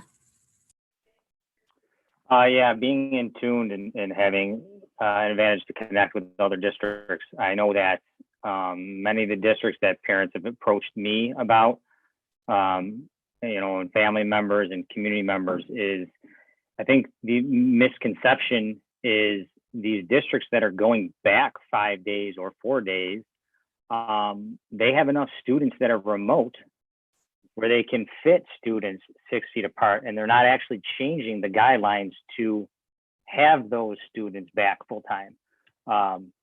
For example, Cheektowaga would be a district that is at the advantage of so many students being remote, where their students that are hybrid can come 5 days and still be separated 6 feet. They are not changing the guidelines or rules. Private schools, they can decide how many students they actually bring into the district in order to keep those distances. Again, they are not going against the guidelines. I have family members that are teaching in Syracuse, Onondaga County, which have discussed that, yes, the guidelines have changed there, but districts are still questioning if they're going to go back full time. It has not been a total decision. This is the date that's going to happen. So kind of what, Mr. Borenstein was saying, yes, you hear these things, but, really look at the details of why it's happening, and understand that, we are a district of 10,000 students, unfortunately. I mean, it's a great thing, but unfortunately in this time, it's a difficult thing to bring them back with the 6 feet. And we all hope, and I know I've said this before on board meetings, I have a second grader elementary school is the most valuable time for students to learn. You know, I have a wife that teaches in those grades and teaches remedial for students in math and reading. So I know how valuable it is. I want my son back in school 5 days. We have advocated and fought and wrote letters and discussed and went to meetings. So don't think we are standing back doing nothing, because we're not. I personally have called politicians on their phones directly saying that I want my son in school 5 days. I am a taxpayer. I want my son in school 5 days. So we are fighting for that. And once that guidelines are changed, and I'll personally say it, I've been in contact with Dr. McKenna, making sure that we are prepared. I've called him on a Friday night when I'm in Wegmans to make sure he's doing that. I'm taking my time away from my 6-month-old baby to make sure that, and I know the rest of the board members are doing that as well. But I just, to go back to that comment, you know, let's get the details first before we say all schools are opening up, because there's a lot that goes into it. So I hope that gives a little clarity of why districts, you're hearing districts go back 5 days. It's mostly because they have the ability to with the 6 feet still. Thank you. Thank you so much, Mr. Biscaglia. And to follow your point in our advocacy in our board and what we can do, you know, board members making phone calls to legislators, letters that we've written coming from our board. We've had several board members who visited and spoken to legislators. And tonight, the resolution that we passed is another step that we are asking New York State to review and update physical distancing guidelines. I had heard last week Iroquois had put forth a resolution to look at performing arts physical distancing, which is where this idea came from. And then, you know, through discussion, I was at a school visit on Friday, and Ms. Kaczmarek-Bogner and I said, you know, the new CDC guidance came out. Let's write a resolution. Let's bring that to New York State and say that we as a district, if the science and data shows that physical distancing is safe at 3 feet, then we feel that guidance should be reviewed and updated, because that shift will allow us to determine if we can get our kids 5 days a week. It's personal to me too. I have 3 children in elementary, middle, and high school. My kids would love to be in school 5 days a week, and I would love for them to be back 5 days a week. But to Mrs. Van Sice's point, we can't just direct Dr. McKenna to do something that is opposed to what New York State says that we need to do, and also, you know, against the legal guidance that we've been given. Are there any other board members that want to speak, or anyone else that wants to chime in as far as returning to school 5 days a week? Dr. McKenna. I just want to say that we've been working diligently on our plan to pivot, to get ready to prepare to bring our students back. I know that the board got a chance to see some schools last week where you did get a chance to see that we do have desks, we have chairs, we have our tables set to go. We have actually been going into classrooms and measuring out the 3 feet, so we know exactly how many students we can get in each classroom. I know that we've been working on transportation as well to see how many kids we can get on buses. We've really been working very hard, and we've been advocating to our legislators as well. When myself and Mr. Matursky met with the legislators, we also brought this up to them, and I know they're advocating for us in this area as well. So there's a lot of people working together right now. As I think we really are on the same team here, all of us working diligently to get our kids back as soon as possible. But it really does depend on the updated state guidance, which not only us in Williamsville are waiting for, but all the school districts in our region are waiting for that guidance as well.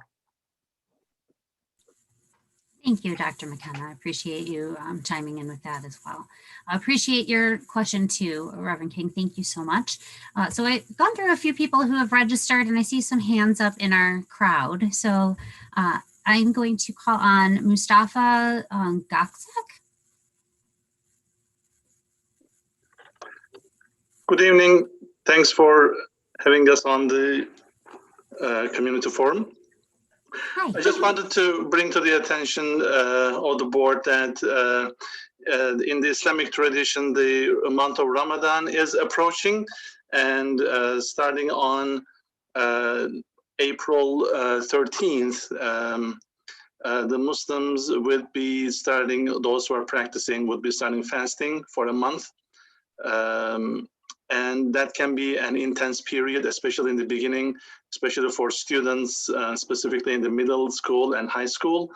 If they start fasting, they might get affected by the intensity of the activities during that month. And at the end of the month, on May 13th, there is a holiday for 3 days. That falls on a Thursday, and Friday would also be, a holiday. I know that those are mentioned on the calendar.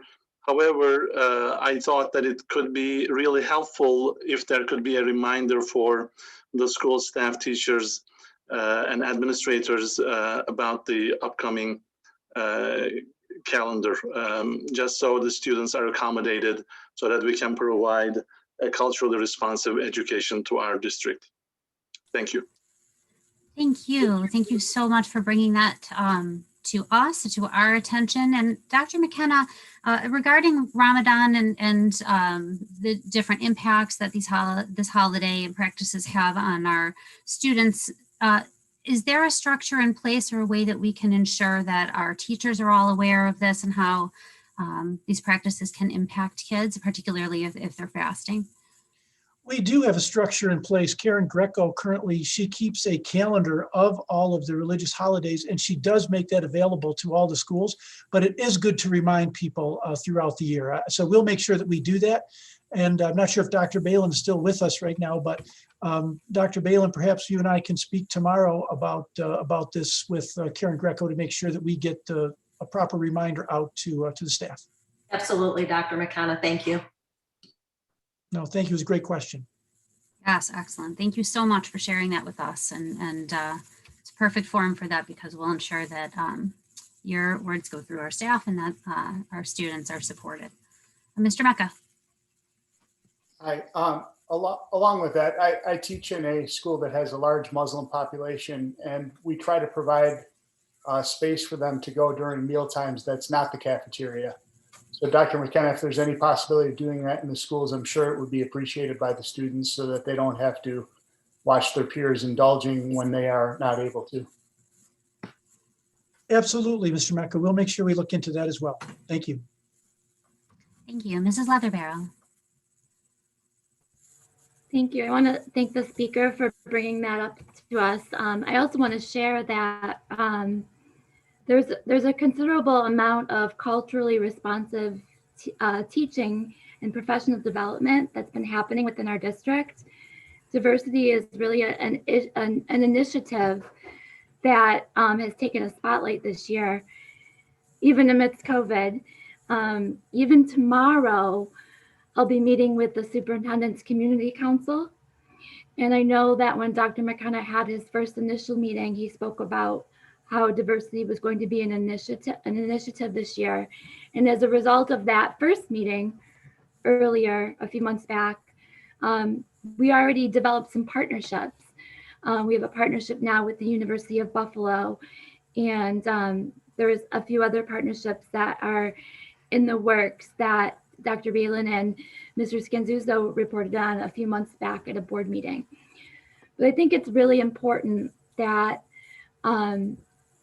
the information about all of our religious holidays and practices be continually reminded to our teaching staff, because I too worked in a school, as Mr. Mecca said, where I had a large population of my students that practice Islam. And we really made sure that all of our teachers and staff were brought up to date, like of when Ramadan was and when we were going to have students that were going to perhaps be absent because of celebrating Eid. Just simple things as like not scheduling a test on Eid. You know, those are just simple practices that we were able to do because we were mindful of what the needs of our students were. So I think I just want to thank the speaker for bringing this up. It's very important that we're all mindful of each other's practices. And really, we have so much to learn and benefit when we learn about each other's cultures and practices. So, and I also just want to wish a blessed Eid Mubarak to the speaker that spoke. So thank you, and that's all I have to say. Thank you so much, Mrs. Leatherbarrow. Well, we've got a lot of hands raised and names now, so we're going to try to keep moving along so that we can include everyone. And Mrs. Van Sice, I've been running this little thing for a while. Do you want to take over and call on a few people? Maybe we can pass back and forth. Yes. Okay. So thank you, Mrs. Beeger. I would like to call on our next speaker, Miss Corinne Eggleston.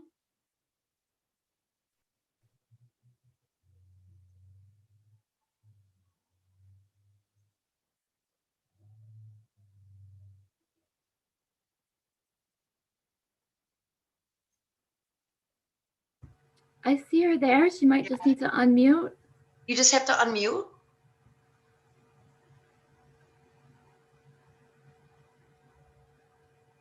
Sorry, you can pass by me. Thank Are you sure? Okay. Okay, thank you. So then our next speaker, Mrs. Catherine Waterman-Kolpa.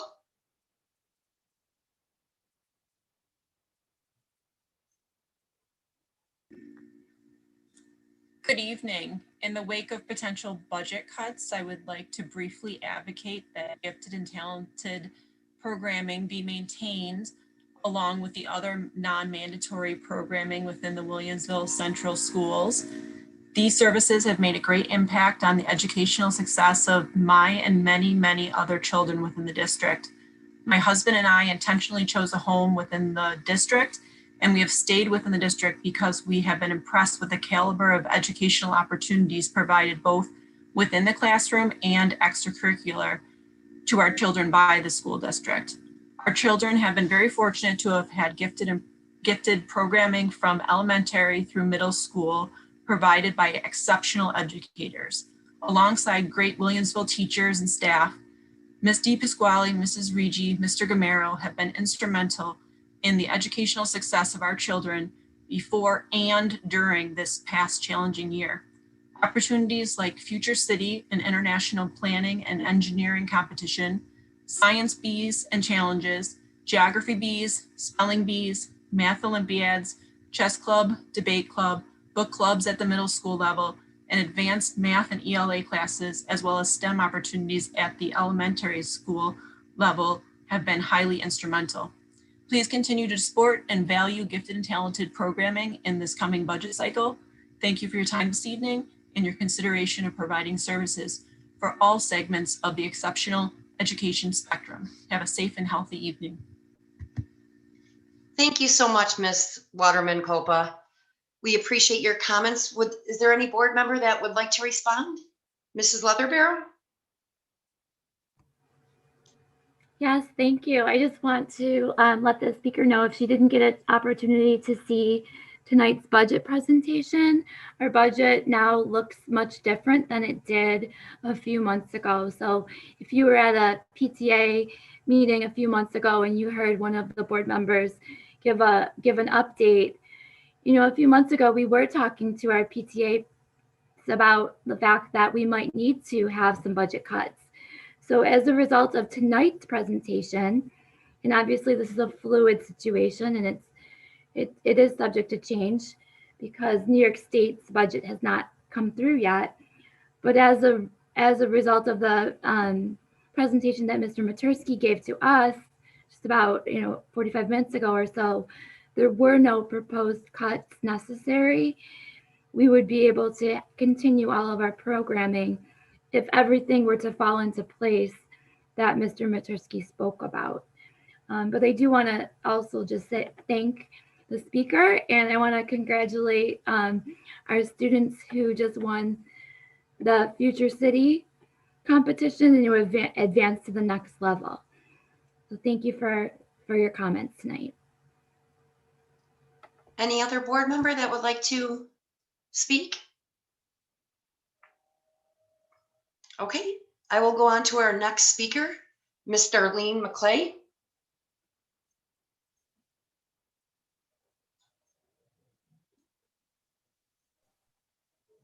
I do not see Mrs. McClay as an attendee tonight. Okay, thank you. So then I'm going to go to one of our attendees, Miss Margaret Turrell.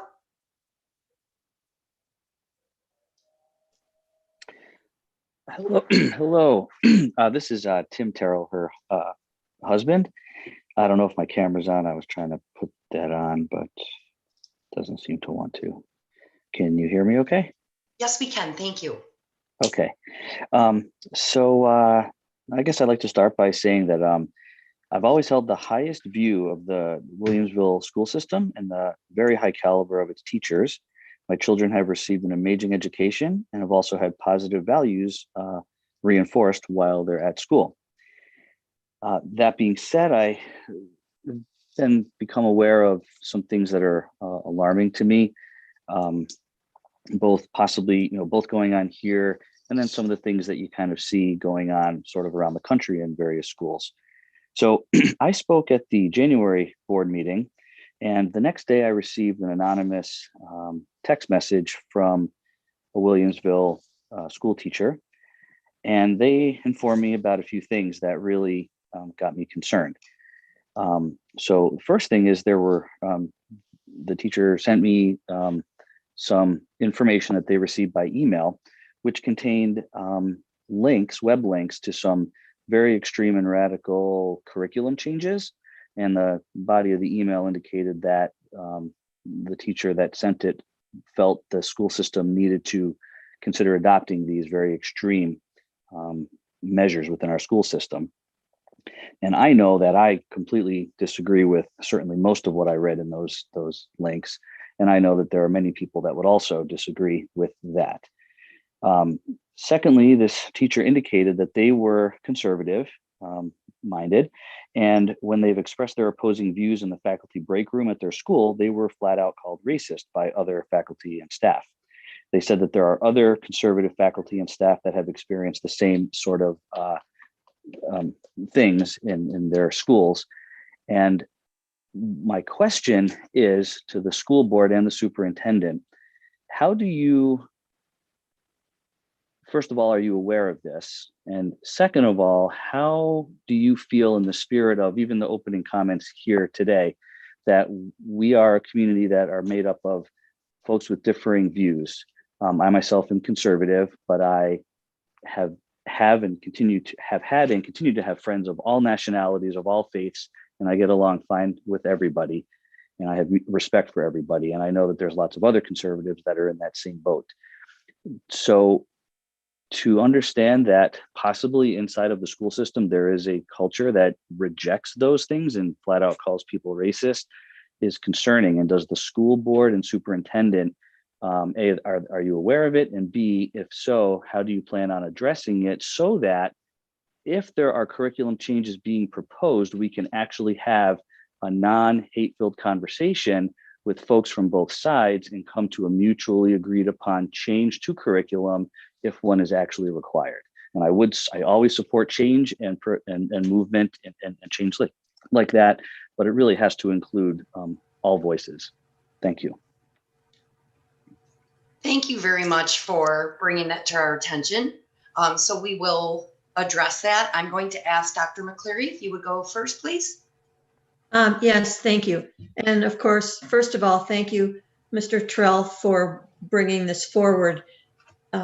I think there's always a fine line, if I can speak for myself, that we welcome individuals being able to voice their opinions and put forth issues, but it's also important to balance off what the needs of the students are and how we can best meet those. So I would hope that if there is discussion that is perhaps not in a positive sense, that we as a board are able to delve into it and see if there are ways that we can work with members of the staff or faculty or administration to make sure that everyone has the ability to voice their opinions, but also that we can have a productive and positive environment for our students. Great, thank you. Mrs. Leatherbarrow? Thank you, Dr. McCleary. You said that very, very well.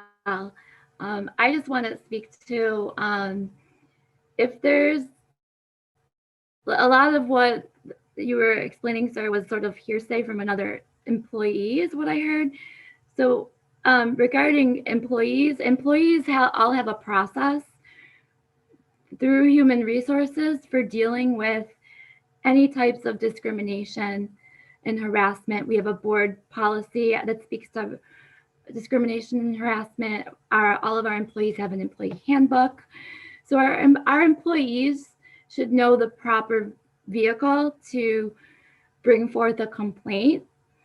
If you have specific information regarding something, I would really recommend that you would please reach out to your school's principal and set up an appointment to have a conversation with your specific concerns and complaints so that those can be addressed. Because you asked if the board was aware of it. I'm specifically not aware of what you're talking about, and I don't want you to bring up any individual's names. So thank you for not doing that in this forum. But I think it's really important that all of us keep our ears open, and that when someone says, look, something's happening, that we don't just brush it off, that we direct that person to the proper channel so that it can be investigated. Because we do want to be an inclusive community that has space for all viewpoints, as long as those viewpoints are rooted in kindness and love. We have space for all of those viewpoints.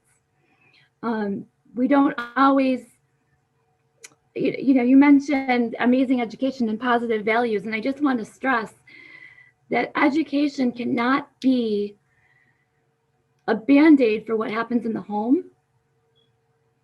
And positive values begin in the home.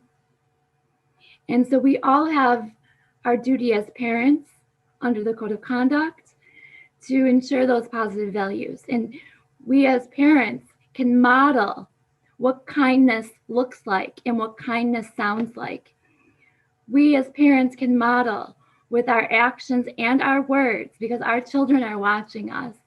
They hear everything we say, and they hear everything we don't want them to hear us say. They hear that part too. And just as an educator, like, that's my hope, is that there's more modeling of the kindness and mutual respect, both in our classrooms, on social media, in our community. That would be my wish. But thank you for bringing that to our attention. And I do invite you to please report that in the proper way, which would be starting at your building, and then bringing that up the chain of command, bringing it to district office after you report it to your building if you're not satisfied with the results. But thank you. Any other board member wanted to speak on that? Dr. McKenna? I just wanted to reiterate what Ms. Leatherbarrow just said, that I agree totally with what you said, Ms. Leatherbarrow, that we do have processes and procedures in place. And please, I'd tell the last speaker to encourage that person to go see their building administrator and report the incident and discuss it with them, because, as they say, we do have mechanisms in place with which to deal with these situations. And I'm unaware of any specific situation that's been happening either, but I know the first step is to report it to your building principal. So that was very good advice, Mrs. Leatherbarrow. And Dr. McKenna, how often do you meet with the building principals?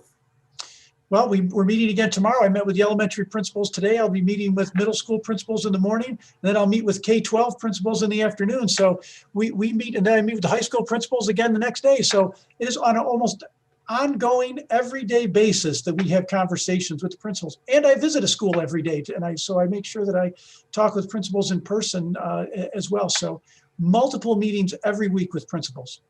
Yeah, that's one of the things I appreciate you sharing, because we get to, as board members, the community might not know this, but every Friday afternoon, it's usually around 6 o'clock in the evening, Dr. McKenna sends us a very detailed report, which is usually several pages, and he has them itemized into different departments.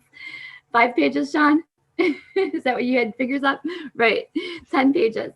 It's long, and it's refreshing. I have to say, as a board member, I'm not used to receiving that. So it's very detailed, and we now have access to pretty much Dr. McKenna's entire schedule.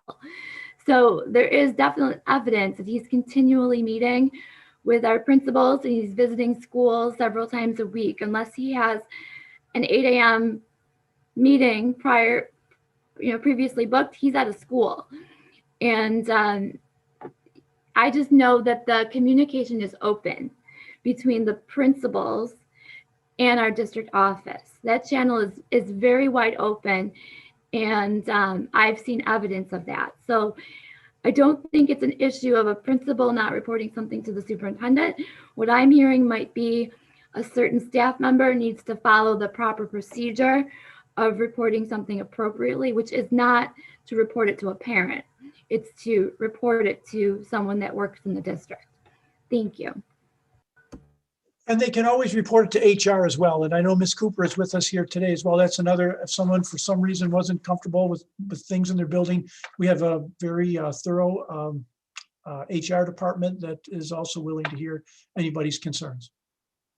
Great.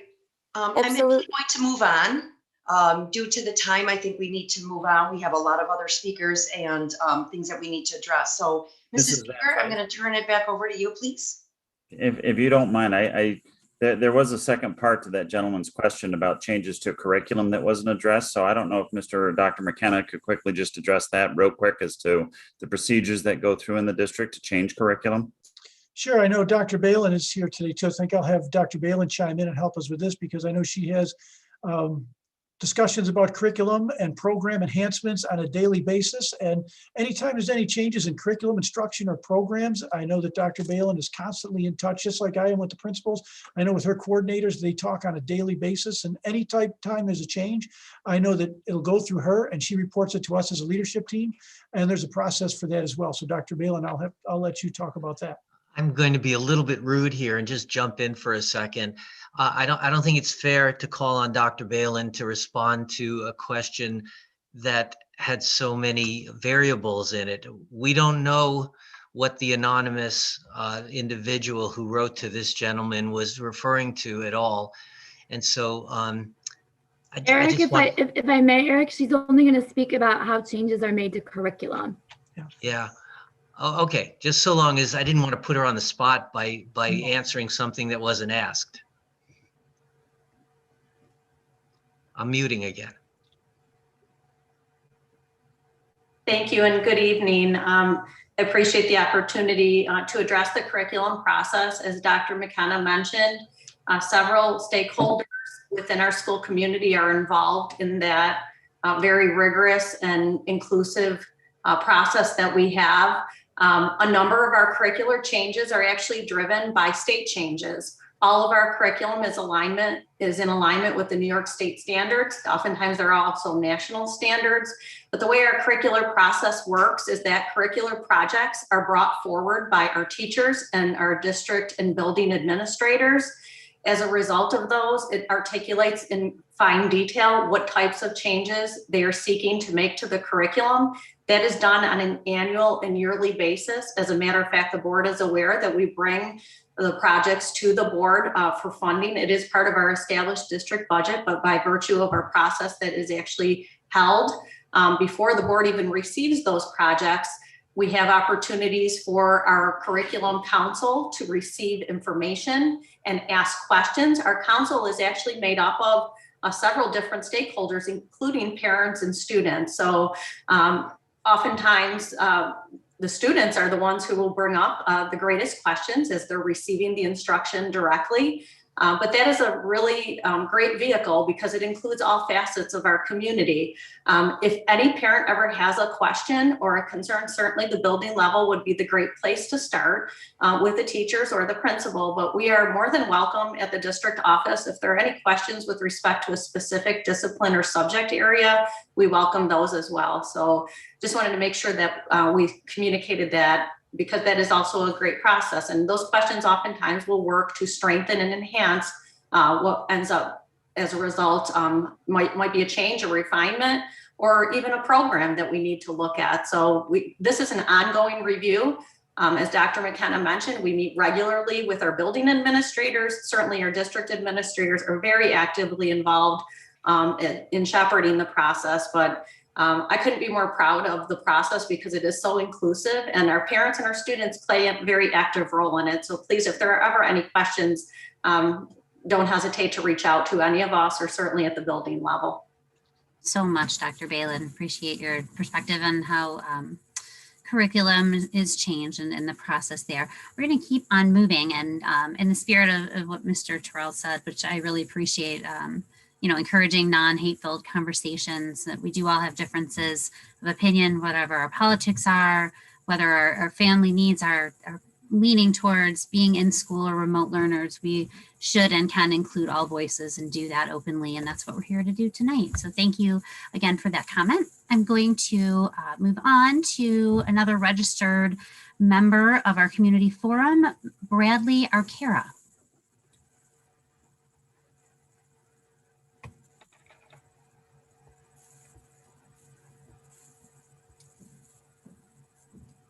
I do not see Mr. Archaea as an attendee tonight.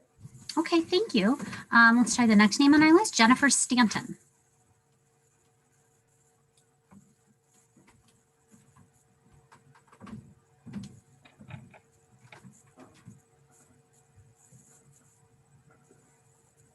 And I apologize. I said, let's turn our cameras on, but I think we can't. Oh, you're off mute. We're good. I was just going to say, I'm sorry. I don't have a question at this time. Oh, okay. Well, thank you very much. I'm glad you're still with us. Thank you very much. Sorry, I said everybody turn on your camera so we could see you, and I think that might not be an option. We'll keep on going. Our next speaker is Amanda Dispenza. Amanda Dispenza.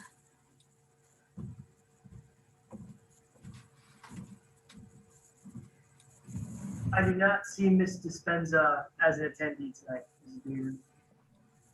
Okay, thank you very much. Then I'm going to look. I see a hand up in our audience, Mr. Jonathan Rich. Can everybody hear me okay? Yes, we can. Thank Okay, you. good evening. I just wanted to sort of state a couple things, and then I had a couple questions. So I do agree that if it is possible to keep Zoom available after we go back to in-person, I look forward to seeing everyone in person. But if we can keep the Zoom available for the people who can't come in person for various reasons, I think that would be fantastic for the district. I think that'll be something very valuable, even just forever. I think it's an awesome feature to have. And then I wanted to just point out that, so Erie County actually clarified today that they have no role in how school determination for reopening is. They have a role in contact tracing and in quarantines and things of that nature, but they actually were very direct in that it's down to the New York State Department of Health and New York State Education Department to set those new guidelines. And so thankfully, they're in the clear. My biggest concern right now really just seems to be that there's a lot of reactive things happening on the board. I know that it's difficult to keep up all the time, and I can say just as a parent, it's very hard to keep aware of everything that's going on. But a lot of the things that I'm hearing just don't seem like the right things that a board member should be saying. And so I don't want to call out the board member specifically, but he did say something along the lines of basically, well, I don't really know what other districts are doing. I don't really know what the limitations are. I don't really know what the other options are. And I feel like, when we do have a school board in such a prestigious district, it concerns me that we have board members who say, well, I have no idea how to research what's going on in other districts, because other people are doing that research as well. And then, Dr. McKenna said something equally concerning, which is that we're working to plan to prepare. And that just strikes me as, I mean, the wording there is not very, very strong. I appreciate you sharing your opinion with us, Mr. Rich, and we want to make sure that we have time to address any questions that you have too. Sure, is there a sure. question that you wanted to bring to us? Well, I think just the biggest thing is really, is the role of board members to research into the things going on in other districts and try and find ways that our district can do things. I mean, you don't have to go across the state to look at what other districts are doing. You can look at Clarence and Amherst and Sweet Home and see what they're doing as far as like musical performances and things of that nature. And I just feel like the Williamsville district has lagged behind districts that, you know, again, we do have a very large budget for education. And my Sure. concern is that we're lagging behind many districts that have lower budgets and lower per student expenditures. Sure. Let me Thank take you. your question. You're welcome. Let's take your question to the board. Would any board members like to comment on the roles of school board members? Mrs. Leatherbarrow. Second, unmuted. Yes, thank you, Mr. Rich, for your question. So regarding research and the responsibility of board members to do research, we actually have a lot of that research done for us. And one of the ways is through Erie County Association of School Boards. So there, you take all of the school districts in Erie, Niagara County, for example, and you get the BOCES group. So out of the BOCES office, we have the Erie County Association of School Boards. Whenever there is any change to guidance, and pretty much I would say at least 2 to 3 times a week, we get emails coming from the Erie County Association of School Boards here in Western New York. And that often includes updates about what other school districts are doing. They also provide a newsletter to us. And then going more broad, we have at the state level, we have NYSBA. So NYSBA is the New York State School Board Association. And NYSBA collaborates all of the information that other districts are participating in doing and presents that to us. So we get, I got one today, I think it's every 2 weeks, the Onboard magazine. I got one today. The cover was about the extra work the district clerks have to do during all of this. And so kudos to our district clerk, that article resonated with me. And as you read through, you get to read about things that other districts are doing. We also get what's called the NYSBA, they're like news clips. And we get that every single day. So we have access to articles from all around the state that are relevant to any school district issue. And a majority of them, I will say, have been about COVID and reopening. And so we get to see that presented to us every day. And I had a third one. I'm trying to think of what it was. But, it's important that you understand that the information comes to us. So it's not really on the burden of a board member to do the actual research, because it's for us to ask the questions, and then Dr. McKenna provides us with the information. So we, for example, several times now throughout this COVID year, have asked for legal interpretation of the guidance at that time, because we know that this guidance has been very confusing. And we went from, having to shut down completely, and then having micro clusters and red, orange, yellow, and now that's gone. So throughout this process, we've received legal guidance several times, emphasizing to us and directing to us what our role is, what our responsibility is. So it's not a matter, as one person spoke earlier, about the school board having the courage to direct the superintendent to do something.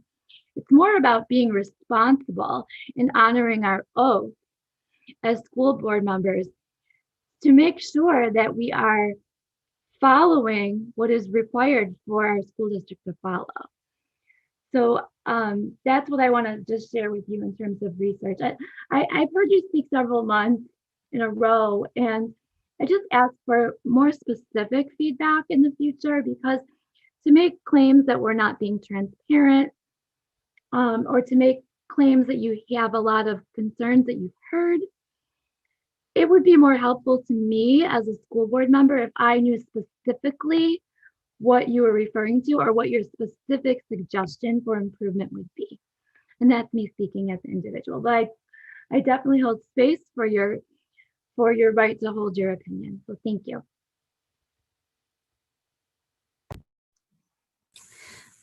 All right, thank you so much. So we have I see hands raised, and I know some of our board members haven't had a chance to speak. So I'm going to go to you, and then we still have several names here, and I'm looking at the time, so we'll try to just keep moving along. But I want to move over to Mrs. Kazmarek-Bogner. Thank you, Mrs. Beeger. Just really quickly, because I want to be able to move along as well, I just wanted to point out, and I've pointed this out in the past, that the board is not responsible for the day-to-day operation of the district. That is the responsibility of our superintendent and of our district administration. And I think there's still this perception in the community that somehow we are responsible for the day-to-day operations. And in terms of when we return to school, in the fall, we did not vote on the plan to return to school. We did not involve ourselves in that manner. So just, I wanted to make sure that that is clear in terms of the board's role. Thank you. Very much. All right. I've called on a number of people. Mrs. Van Sice, I'm going to pass it back to you. We get some more of our registered community forum members. Yes, so I would like to call on Joseph and Anita Martel.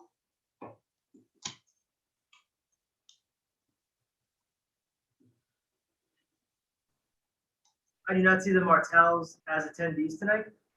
Thank you. Ona Strang. Let's see here. I'm here. Hi, everybody. How are you? Good. How are you? I'm good. Hold on. I got to open up my notes. I just had two things that I wanted to just kind of like ask about and also just say like, I love it, is the sports viewing online. I think is a great thing. In this whole process, there's so many things that have changed and so many things that are new. That I think sometimes we forget some of the neat things that have come about because of it. And one of them I think is the viewing online. And I guess I'm just hoping to advocate as somebody else advocated about, keeping the Zoom going for board meetings, if possible, once this is all over. I know we've always been able to, watch it later after the fact, but, watching it live on YouTube is great. So kind of the same thing as sports. I've been able to watch my son when I haven't been able to make it to a game. His grandparents have been able to watch, who are like out of the area. My sister who lives in Georgia, has been able to watch online. So I think that's just really, it like opens it up so that people can see what's happening. And then my other question, and I was late to the budget, was when we return to school 5 days a week in person, my concern is for our students and helping them to achieve, to their fullest potential is reading and math intervention. And I think at the last board meeting, I saw that we had hired some teaching assistants at the elementary level. And I know in the past we've had teaching assistants at the middle school. And I guess I was just advocating, if possible, within the budget that if we can try and hire, teaching assistants to help our elementary students in reading and as well as math, to kind of help all of our students, who haven't been, I would say like in the school building 5 days a week since this all kind of started. So I guess I just advocating for that, to just see what we can do to help those students. Great. Thank you so much, Ona. Would anyone like to comment? Okay, I would just like to say, Ona, that we did just have a student achievement and monitoring progress report at our last board meeting. So if you have not seen that, that might be something you're interested in. Dr. Balin did a great job addressing the different areas of monitoring student progress and all of the work being done by the staff to make sure that throughout this pandemic, we know it's been very unfortunate, but to make sure that we are supporting our students. But thank you for your advocacy. We realize that the reading and math, especially at the lower levels, is something that we will keep a close eye on and continue to monitor their progress and reach for that achievement. Would anyone else like to speak? Okay, our next speaker, Ms. Crystal Harris. Ms. Van Sice, I think Dr. McKenna had his hand up real quick. I'm so Well, sorry. I'm good. I just wanted to say that I agreed, and we are dedicated to always looking at our staffing, and we hired additional teaching assistants this year to help and support, and we're always looking for ways to help and support our students. So I just want to make a quick comment about that we are constantly looking at that. So I wanted to thank Ona for bringing that point up and reassure her that we are constantly and always looking for ways to help. Great, thank you. Ms. Crystal Harris? I do not see Ms. Harris as an attendee tonight. Okay, I will go to an attendee, Ms. Karina Palucci.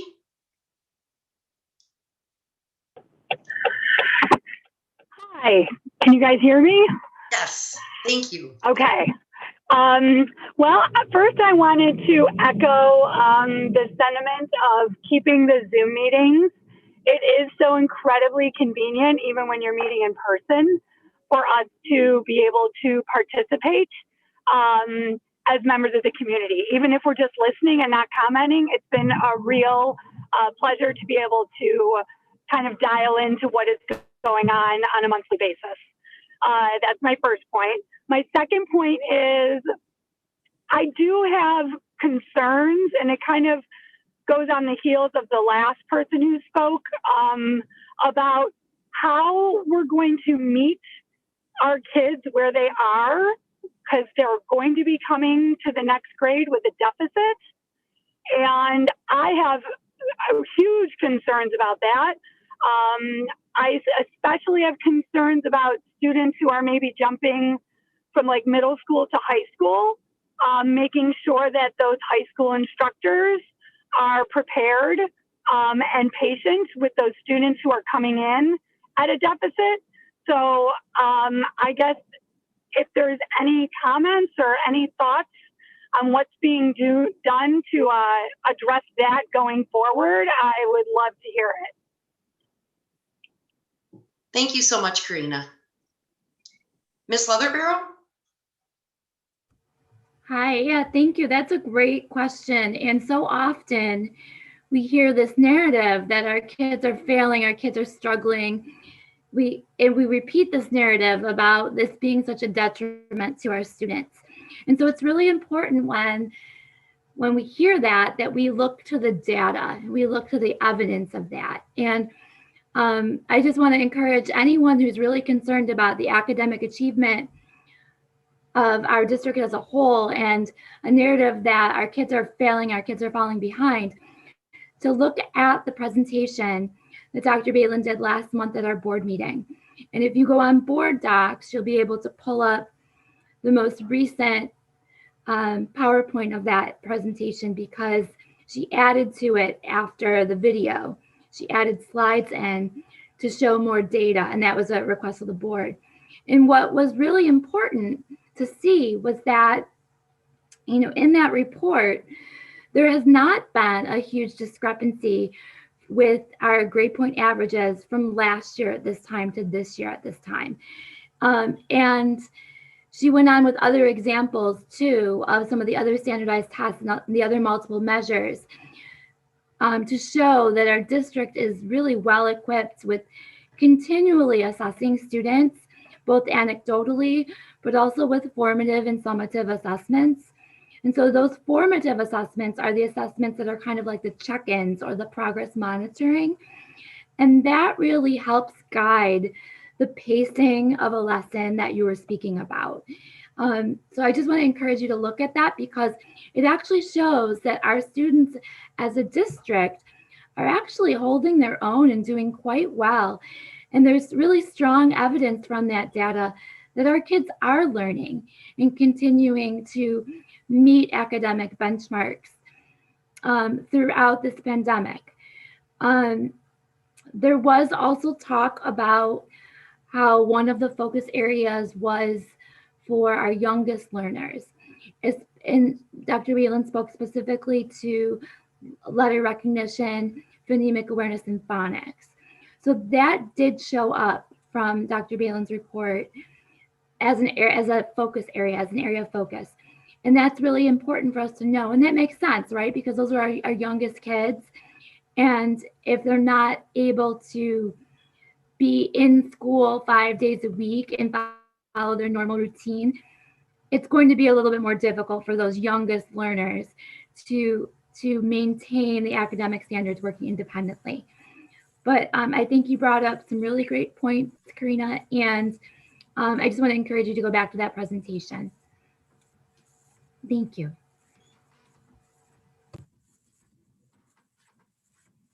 Ms. Kaczmarek-Bodner?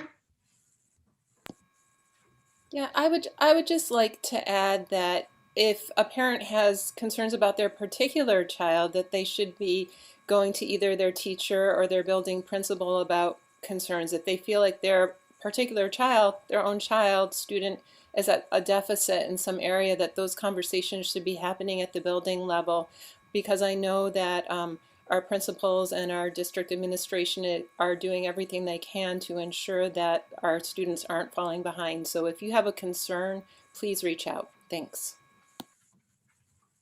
Great, thank you. I am going to recommend we do not have that many speakers, so I do think we might extend a little bit over 9:30 if that is okay with everyone. I would like to go on though and turn it back over to Mrs. Beeger. Thanks. I'm going to go right to our next speaker. Is registered Kristen Cacciati.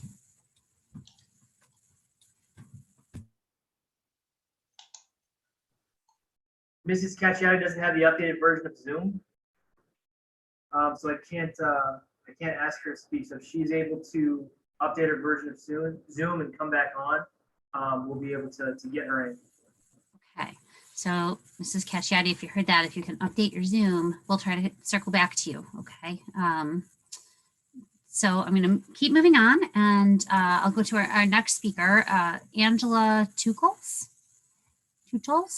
I'm so sorry if I pronounced it incorrectly. Hello, I'm all set. I have no questions. I'm here to observe and listen. Thank you. Great. Well, we're so glad that you joined us this evening. Thank you so much. I'll move on to our next speaker then, Nadine Bargness.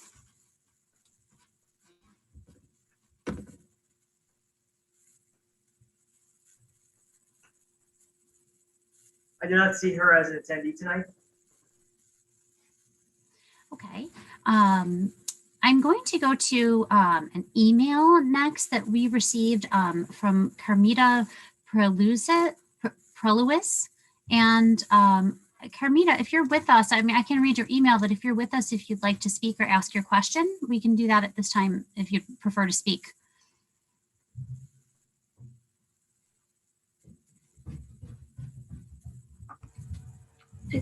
I see her name on the list, but she's not raising her hand. Yeah, that's okay. We're not, no pressure to speak if you don't want to. Oh, she does. She just raised her hand. Okay. Hey, Carmita, you can go ahead.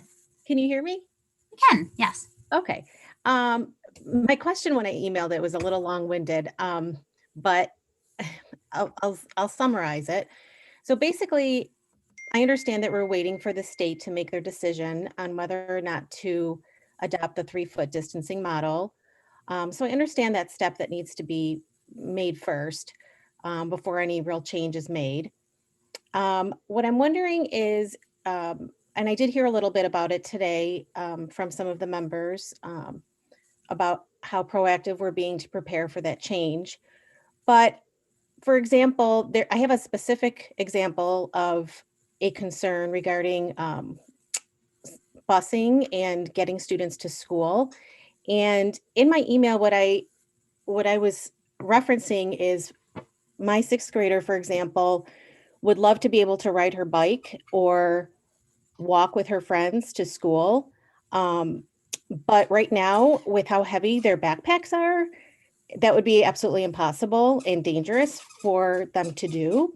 So I'm wondering if there's been any more thought given to thinking outside the box related to lockers, or maybe trying to look at other places where students could possibly store some of their books or things that are making their backpacks so heavy. And I also think that would help if we do get to move forward with lowering the distancing requirements.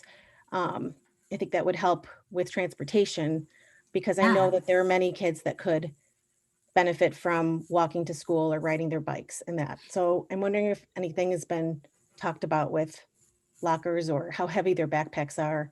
Sure.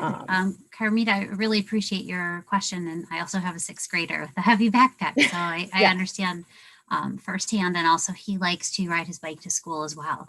So really the question is twofold. One about any planning that we've been doing regarding transportation, what that might look like.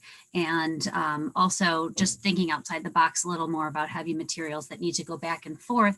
The children haven't been using lockers as they have in the past to try to remain physically distant and stay safe. But that has caused the issue then of the heavy backpack. I'm going to open it up if anyone would like to reply to this question as far as planning in the district with busing or student materials. Mrs. Leatherbarrow. Hi, I'll just speak to 2 points real quick. I know that there is a lot of planning happening within the district regarding transportation and busing, and we will be waiting for what that guidance looks like, because in order for the district to take certain measures, they have to know what the guidance says. Is it 1 child per seat? Is it 2 kids per seat? Is it 1 child every other seat? So that's important stuff that we're waiting on that, right? There's a lot of us all doing a lot of practicing patience these days, waiting. But specifically to lockers, I'm going to ask if Dr. McKenna would just have that conversation with his building principals at their next meeting. Because I have kids at 2 different schools right now. One is at a middle school and one's at a high school. And I do know that both of those schools, my students have access to their lockers in the morning and in the afternoon. So they're not able to go to their locker during the day like you would typically go, like each class, to just pick up what you need. But they are able to leave a lot of their supplies in their locker. And with so much of it on the Chromebook, that's mostly what I see my children bring home is their Chromebook. I'm not seeing them bring home as much other supplies.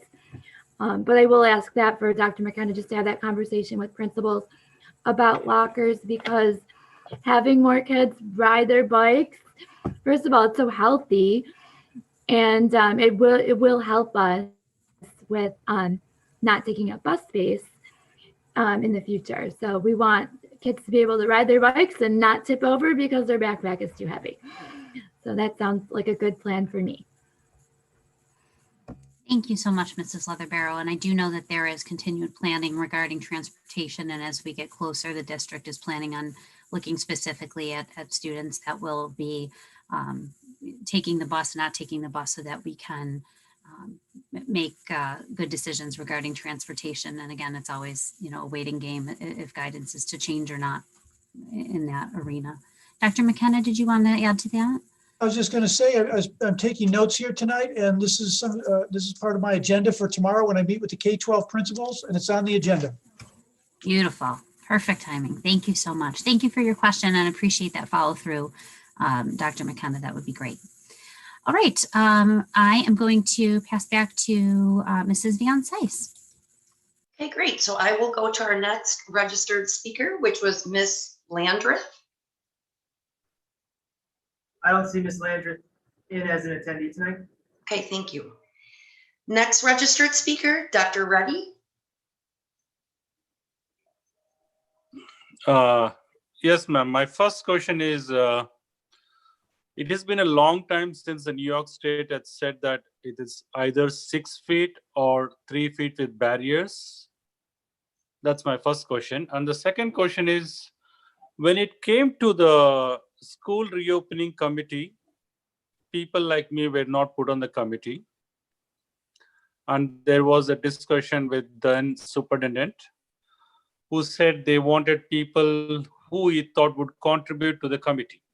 And this is the second time which is happening in the same way. And again, you guys formed a committee to participate and help with selecting a new superintendent.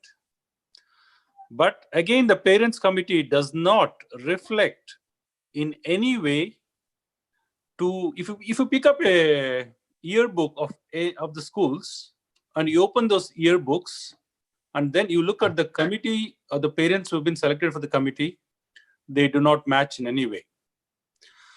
And action speaks better than words. I really appreciate all the things you said when it came to Ramadan and Islam and about the students, how you guys want to help. But the biggest help would be when you really form a committee of parents who represent the kids. Especially, like, I'm not going to name the name of the parent who has been selected to represent the English language learners.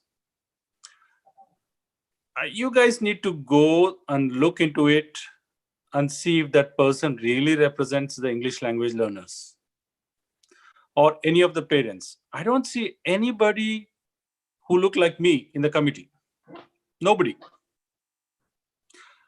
People like me who are immigrants, who have kids in the school district, in the schools, represent a large population.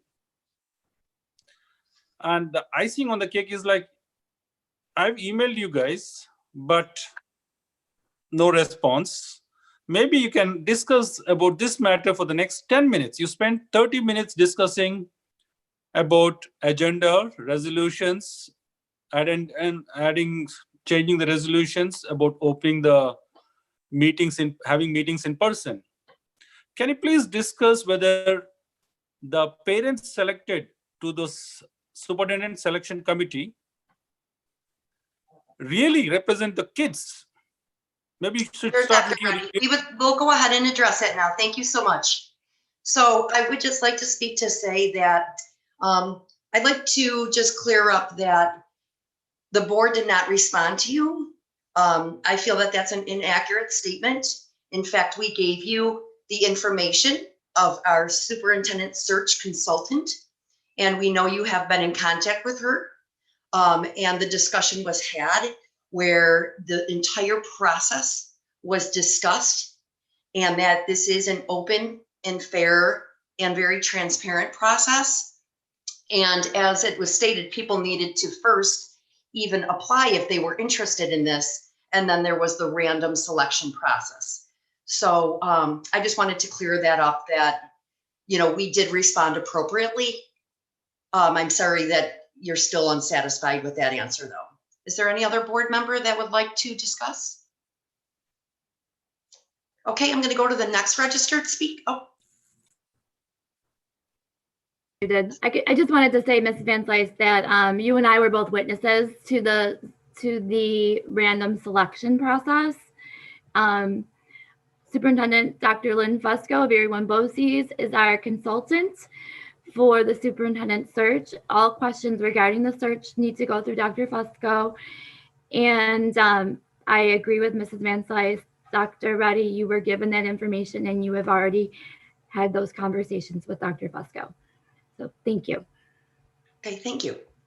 Our next registered speaker, Mrs. Kimberly Lund Martzloff. She is not currently in the forum as an attendee. Okay, so I will go to attendee Miss Beth Girardi.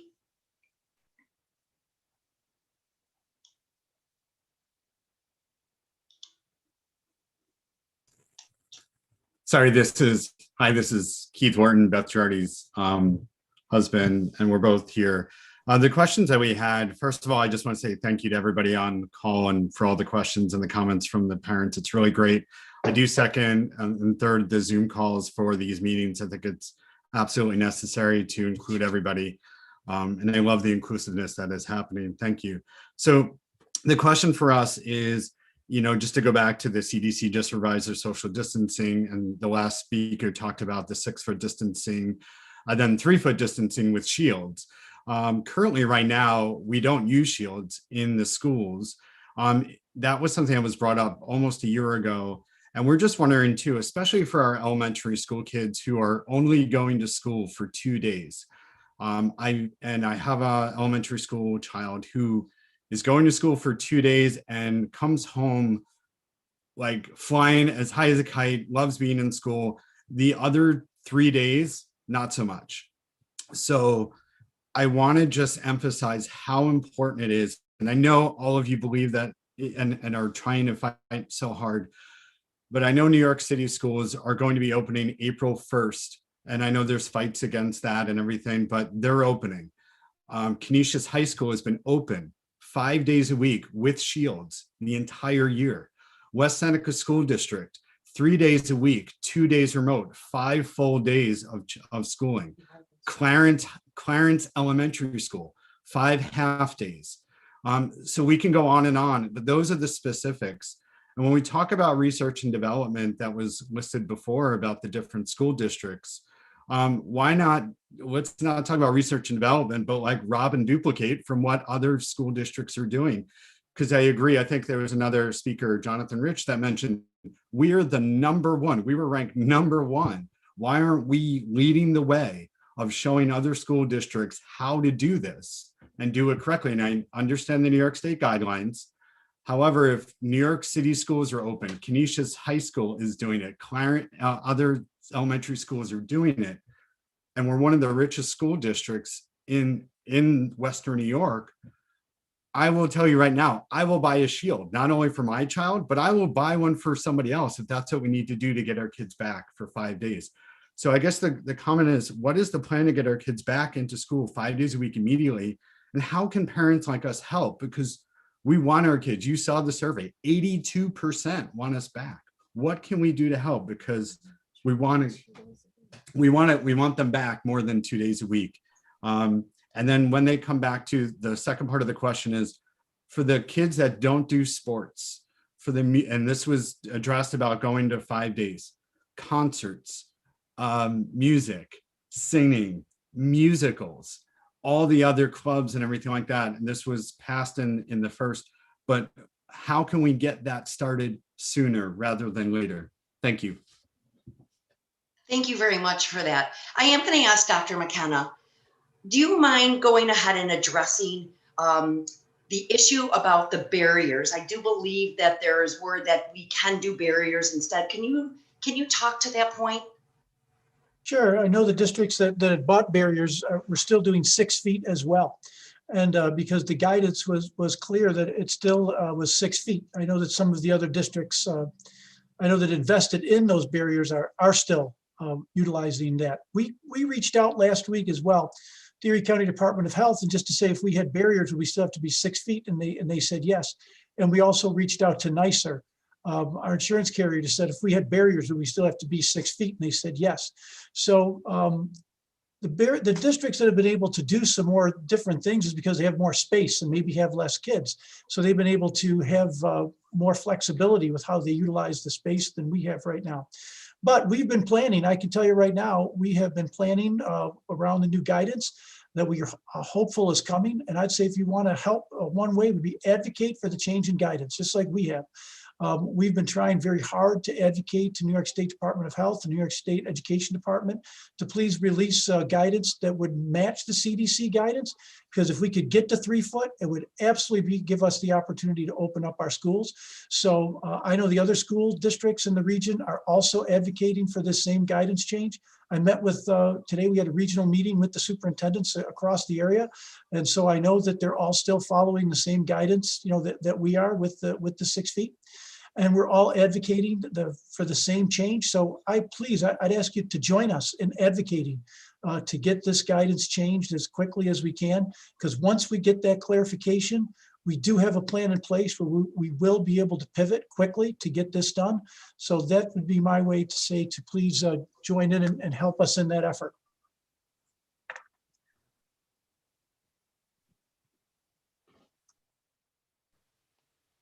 You're on mute, Mrs. Van Zandt. I just realized, sorry. Thank you very much, Dr. McKenna. Mr. Mecca? I feel your pain as a parent of an early elementary school child who is doing very well in the 2 days that she goes to school and is struggling with the 3 days at home. So this has been really hard. And I'll say, as someone that doesn't have an older child, I'll echo Mr.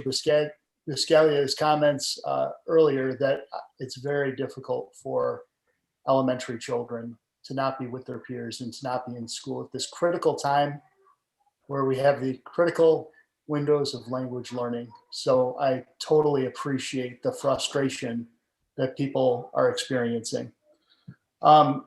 in the research that I did, look at that research. Hey, in the research that I did, the new CDC guidance, which I personally read, does not seem to indicate that barriers, just like Dr. McKenna stated, does not seem to indicate that barriers will allow any reduction in the amount of distancing that's necessary. Also, after other research that I did, listening to Mark Laurie in Niagara Falls and other people, other superintendents, they do not feel that it's good for instruction because it blocks the learners from seeing their teachers well. It makes them feel more apart from their peers in the classroom. So I totally get where you're coming from. I know everybody's frustrated. I know everybody wants a quick fix. I know everybody wants us to go rogue and ignore, our insurance carrier and ignore our attorneys and ignore New York State. The facts of the matter are that we are in a large school district with 10,000 students, and our buildings are close to capacity when we have all of the children in school. And to try to spread them apart at 6 feet distance, we obviously cannot put all of the kids in school at the same time, with New York State mandating that we have 6 feet of distancing required. If the CDC guidelines are approved by New York State, we still have other barriers that are going to need to be overcome. Because in my reading of the CDC document, we are going to be required to maintain that distancing on transportation, which is going to present a large problem for us to get our children to school. And since we're in a high transmission zone, we will have to maintain 6 feet of distancing at the middle and high school levels unless we are able to cohort. Now that brings me to a question for Dr. McKenna, perhaps. What is our ability to do cohorting at the middle school and high school levels? To me, thinking about it, I'm thinking that's a complete disaster of impossibility, as it would require schedules to be rewritten and things of that nature. Just from working in a school building myself, I would imagine that would be really hard. But I don't want to make that assumption. Is that going to be really hard and as impossible as I presume? Yeah, that would be next to impossible because you'd have to redo all of your master schedules at this time. It would be impossible at this point of the year. It would cause major disruptions, and it takes to do master schedules at the high school, middle school. It takes a couple of months to do those schedules, so it's not an easy thing or a quick thing that could be done. Right. I work in a high school, so I assumed that would be the case, but I figured it was worth the ask. Yeah. Okay, thank you. I'll do Dr. McCleary. Yes, thank you. I guess my main point that I want to make it at this juncture, because the other speakers have been very eloquent and pointed out a lot of the issues that we're having. But it seems to me that the theme we're hearing from parents is, what are we as parents, what can we do to make a request that you as school board members open us up? And so I need to personally repeat what has been said a little bit before, but also very strongly that as one of the board members who has spoken over years with various legislators and our government officials, the people that the legislators listen to are parents, community members, taxpayers, residents. They have out and out stated, those are the people we want to hear from. So I would so strongly encourage that those of you who are asking what you can do, that another step is to just inundate our various legislators with requests. You're making very, very valid points. You're saying, can't we do this? Can't we do that? But Again, politely, I would like to say you also need to make those requests of your legislators. And thank you for being vocal and asking questions and discussing. It is very important, but it also has to go to the next level. Thank you. Mr. Biscaglia? Yeah, as it was eloquently said before, I did do my research, as I stated before, that I have called upon different districts. I have investigated different districts and other districts. I couldn't agree with the last caller more. You know, I reiterated again, as Mr. Mecca said, I have a second grader. I want him in school 5 days a week. It's valuable. You know, even my wife, who teaches reading, says it's so valuable right now. I understand that. We all feel the pain. But as the research I've done before, many of the districts that have been able to, and I know I said this before, and I'd be able to do this, is that they've had enough students take remote option where they have enough space in the schools to stay 6 feet apart. These districts you're hearing, for example, in Clarence, I've spoken to over 50 to 60 parents where, you know, the old saying, the grass isn't always greener on the other side. They've complained that this year childcare has been so difficult because of the half days. It's hard on every district, believe me. It may sound like it's awesome and that other districts are doing great things, which they are. Every district in this county is doing great things with the, you know, the guidelines that we are given. Unfortunately, those stories you hear, you know, it's that their schools, their students, their families have picked remote and have the ability to stay the 6 feet apart. When I've called my legislators or my representatives at the state level, I've never called and said I'm a board member. I call and say I'm a parent. As Dr. McCleary said, I literally, word for word, said, I am a parent in this district. I pay my taxes. I want this to change. And that's when they start to listen. And I couldn't agree with Dr. McCleary more, is that's what we have to do. And I hope it changes. You know, my gut feeling is that it will eventually, and we'll have some normalcy. But again, when you hear those districts or you read, you know, articles about Syracuse going, you know, they're you know, county executives saying our schools can go back full time. Well, I've talked to a teacher that's saying their district still isn't undecided if they're going back full time. So I have done my research, and I do value that. You know, as a history teacher myself, I'll make sure I don't say something without facts. So I just, you know, I feel the pain, especially elementary level. But again, we got to look at the space is the big thing. So thank you. Okay, thank you. I'm going to turn it over to Mrs. Beeger for our last round here. Yes, we are almost done, and there are a couple of you that registered. We did not forget about you. Debbie Guglielmi. I'm so sorry, Guglielmi.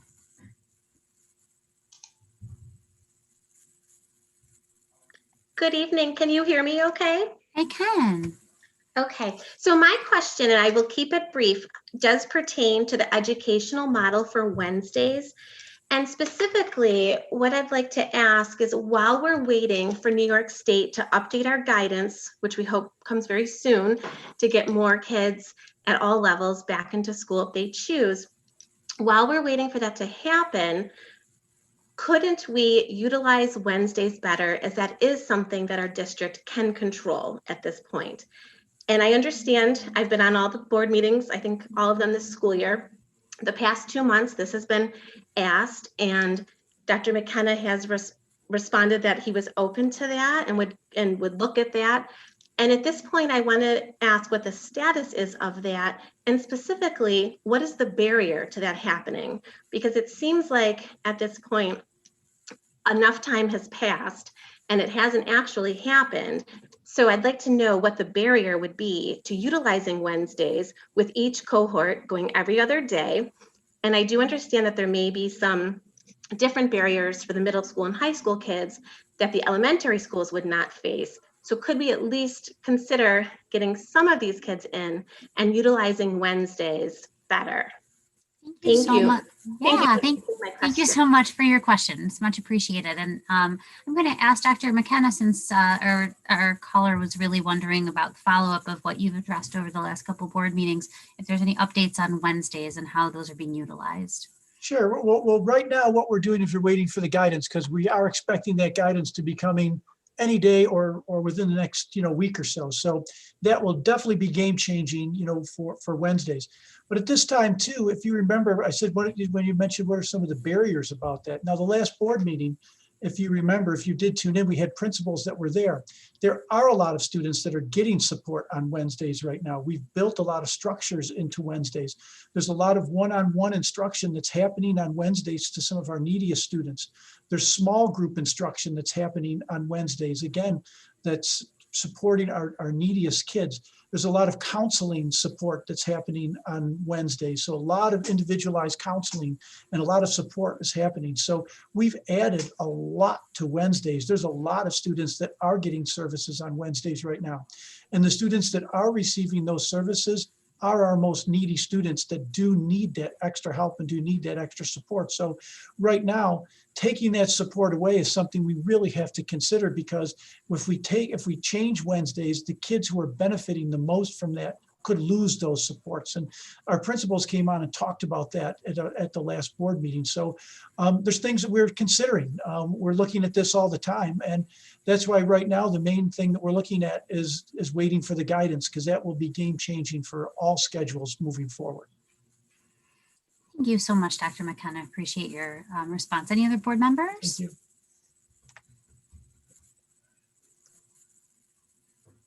It's a great question, and it's interesting because we get such mixed feedback about Wednesdays. There's many families that have asked those same questions, and how can there be more in-person instruction? And we've also heard from families that say they appreciate the break that their kids get from the screens on Wednesdays and get to work a little more asynchronously.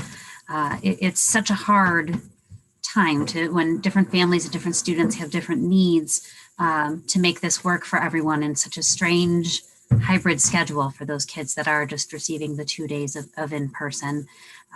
So I appreciate your question. And again, as has been stated earlier tonight, if you have concerns about your child and you feel like they could benefit from more instructional time, and you're looking to Wednesdays for that, please reach out to your child's teacher, because I know teachers and buildings are working to try to really support those struggling kids as best that they can. Thank you again. And Kristen Cacciati, I think we have a Zoom update, so we're going to try again.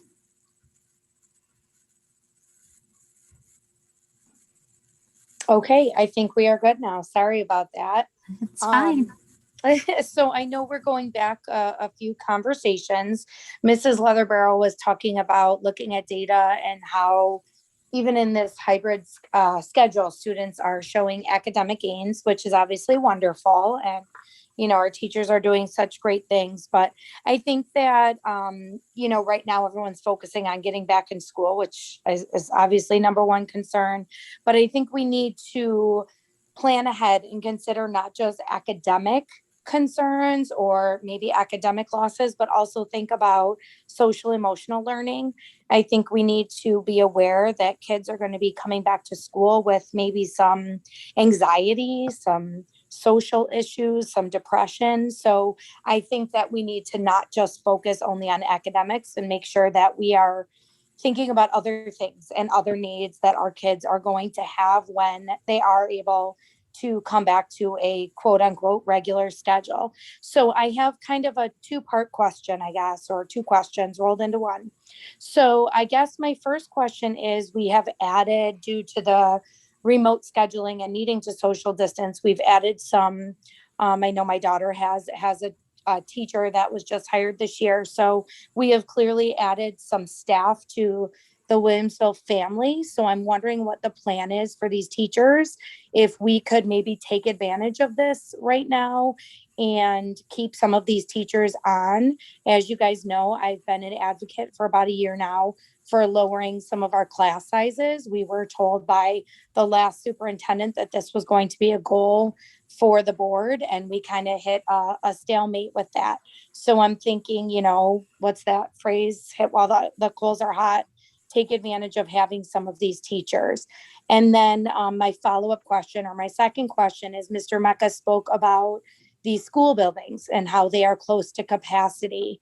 I know where I live, they are currently building houses, and my guess is that they are building elsewhere in Williamsville. So I'm wondering if the district has looked at the capacity of the schools and if they are considering maybe adding on to schools or adding some real estate. I feel like other people have brought this up. So those are my two questions for tonight. Thank you so much. Thank you, Kristen, for your questions. Mr. Mecca, I see your hand raised. Sure, I can address at least one part of one question, I suppose. We get a report annually about enrollment projections. And I also was looking at some of the housing projects and thinking, certainly our enrollment is going to go up and our buildings are going to exceed capacity at some point. And the reporting every year seems to say that that's not the case. We are slowly declining in enrollment, very slowly. And that's about where we're at. And it seems that the projections do mostly hold up from year to year.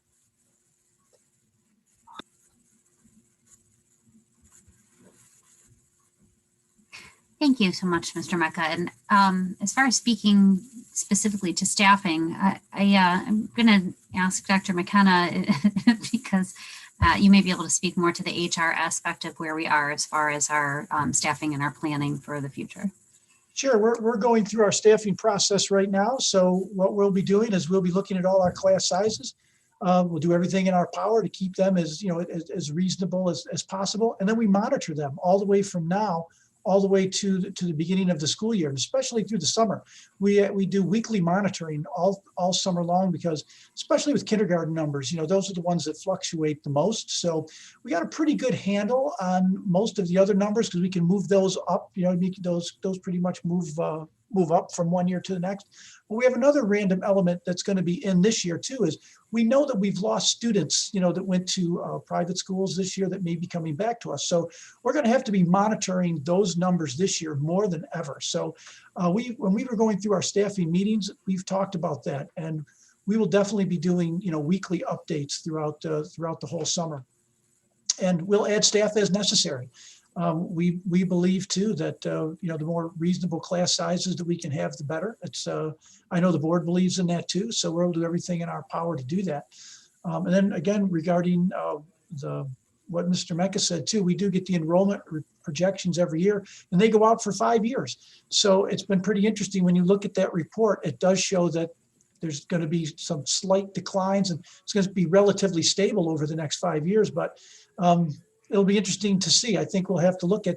I know what you mean. There are some developments that are going up, and I do think we have to keep our eye on that. There's things we do have to look at, and I think that when we meet next year with the company that comes and does that, I think it's important, imperative that we point out, because I know a couple of the developments that you're talking about, because it concerns me too. We've had some discussions about some of these developments, so we'll make sure that. When they do that report next year, that's part of the process, because I'm not sure if they will figure in yet or not, or can they figure it in at this point in time. But it's certainly worth exploring, because it's good to get ahead of that data, because if we ever do have to do a capital project, it's important to know well ahead of time. Thank you so much, Dr. McKenna. I appreciate the district's pulse on this, that the eyes are on class size and also possibilities of raising enrollment due to nearby construction, things of that nature. We've just one more speaker, but Mrs. Van Cise, I'm so sorry, I saw your hand. Did you want to respond to this speaker as well? Yep, just really quickly. I actually just wanted to touch on the social emotional aspect. Yes. I think Williamsville has recognized that. Kristen, I know you're an educator. There's many of us that are educators on this board. We clearly know this is not just academic. There is a very big piece of the social emotional. If not, I believe it might be a larger piece than the academic. Every single student will need, the term that I use with my staff is re-engagement. I believe that there is much preparation. Teachers will all even if we can't hire additional mental health staff, teachers are having that PD. Every student, K to 12, will need to go through the process of re-engagement. It does not matter if they were full remote, going to school 2 days or 4 days. All of our students will have to transition back into the full-time school setting and re-engage working on social emotional. So that is something that the district recognizes, and we've heard about the different things that are going on and making sure that our students' needs are addressed both social emotionally as well as academic. Just for That's a great point. If I could just make a couple of quick comments about that, because we've really put a full court press on here to really help and support for our social emotional, kids that need help. And we've put in a lot of pieces in place this year, and we're already planning for next year. I just want to say, I know we're going to continue with, the regular the checks that we do, the daily checks, and the community circles have just been, the training we've done in that have been very, very helpful. But I also want to say too, the relationship that we have now with the University of Buffalo and the Institute for Trauma and Trauma-Informed Care has just been incredible. And the professional development now, the offerings that we have for our teachers have been really well received, and it's embedding social emotional learning right into our classroom instruction. Another thing too is, we've adopted the CASTLE program, which New York State has too. It's the Collaborative Academic Social Emotional Learning Program, and they have the 5 competencies that are part of that program. That we're also doing a lot of PD with that and embedding that instruction into our day-to-day learning. It really is taking our classroom teachers and turning them all into social workers and counselors. We're really equipping them to really have a toolbox of things to really help and support our students. And we're very proud of it. And we started a lot of that this year, and we plan on continuing it all summer long to prepare as many of our teachers as we possibly can to make sure that when we hit the ground next year, our teachers and students are equipped and ready to go. We've taken it very, very seriously, and more to come on that. But I'm glad you brought that up, Ms. Van Cise, because it's really been a great effort by so many people in our district to really bring that to the forefront. Thank you so much, Dr. McKenna. We appreciate you sharing that as well. All right, last but not least, Mr. Michael Littman.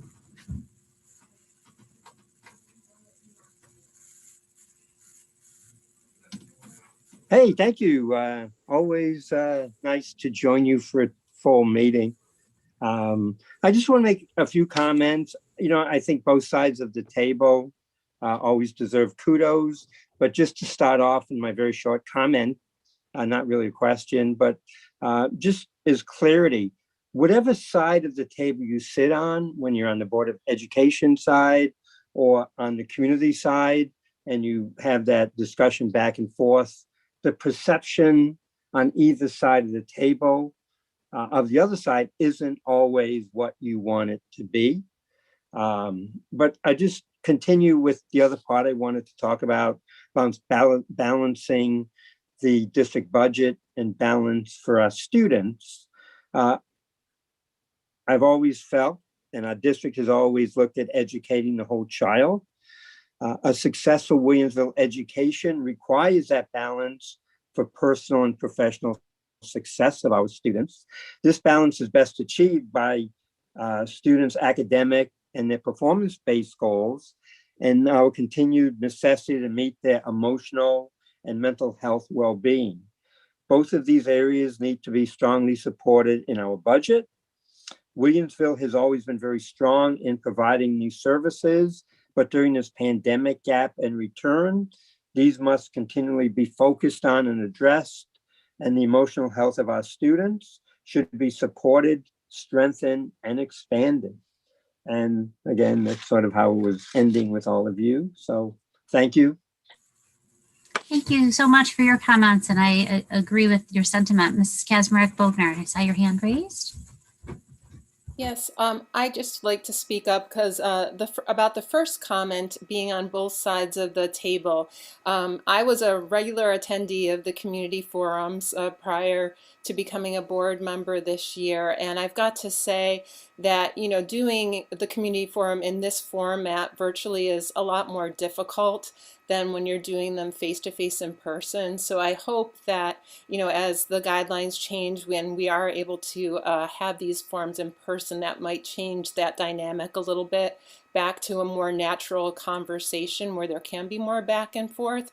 And the other part, in terms of the social, emotional, and academic needs, I am also part of the strategic planning committee, and those are two of the topics that we are discussing in terms of strategic planning. And I know that both of those topics are very important to the district, the teaching and learning component, as well as the wellness component. So I think we are making efforts to address both of those currently. Thank you.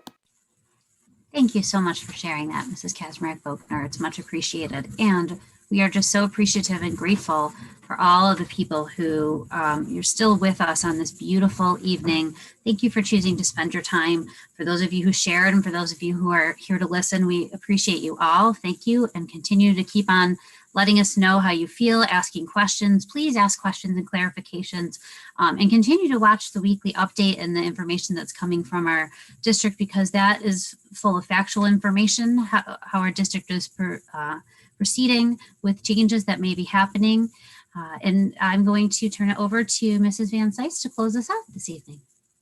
Yes, so I would just like to say on behalf of the school board and Dr. McKenna, I would like to thank you for your participation, whether you engaged in sharing your voice or in listening to questions, our answers, and the various comments made. We value each and every member of our district community and want to acknowledge that your presence and your voice is appreciated. May we move forward together as one to best support all of our amazing students. Hashtag willpower. So with that, I would just like to say that I hope you have a wonderful night. Yes, Dr. McClary's got her sweatshirt on. Have a wonderful night, and thank you for joining us.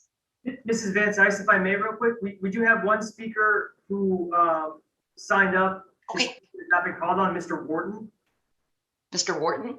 Yes. Okay, I'm sorry. I thought he had mentioned that he was under his wife's name. Yeah, I agree. I think he spoke before. We'll make sure that it was the same Mr. Wharton. Mr. Wharton, did you speak before, or did you not get a chance? I spoke. Oh, you did? Okay, great. Thank you so much. Okay, so thank you, everyone. Have a wonderful night. What's left of it. Thank you. Good night, everyone.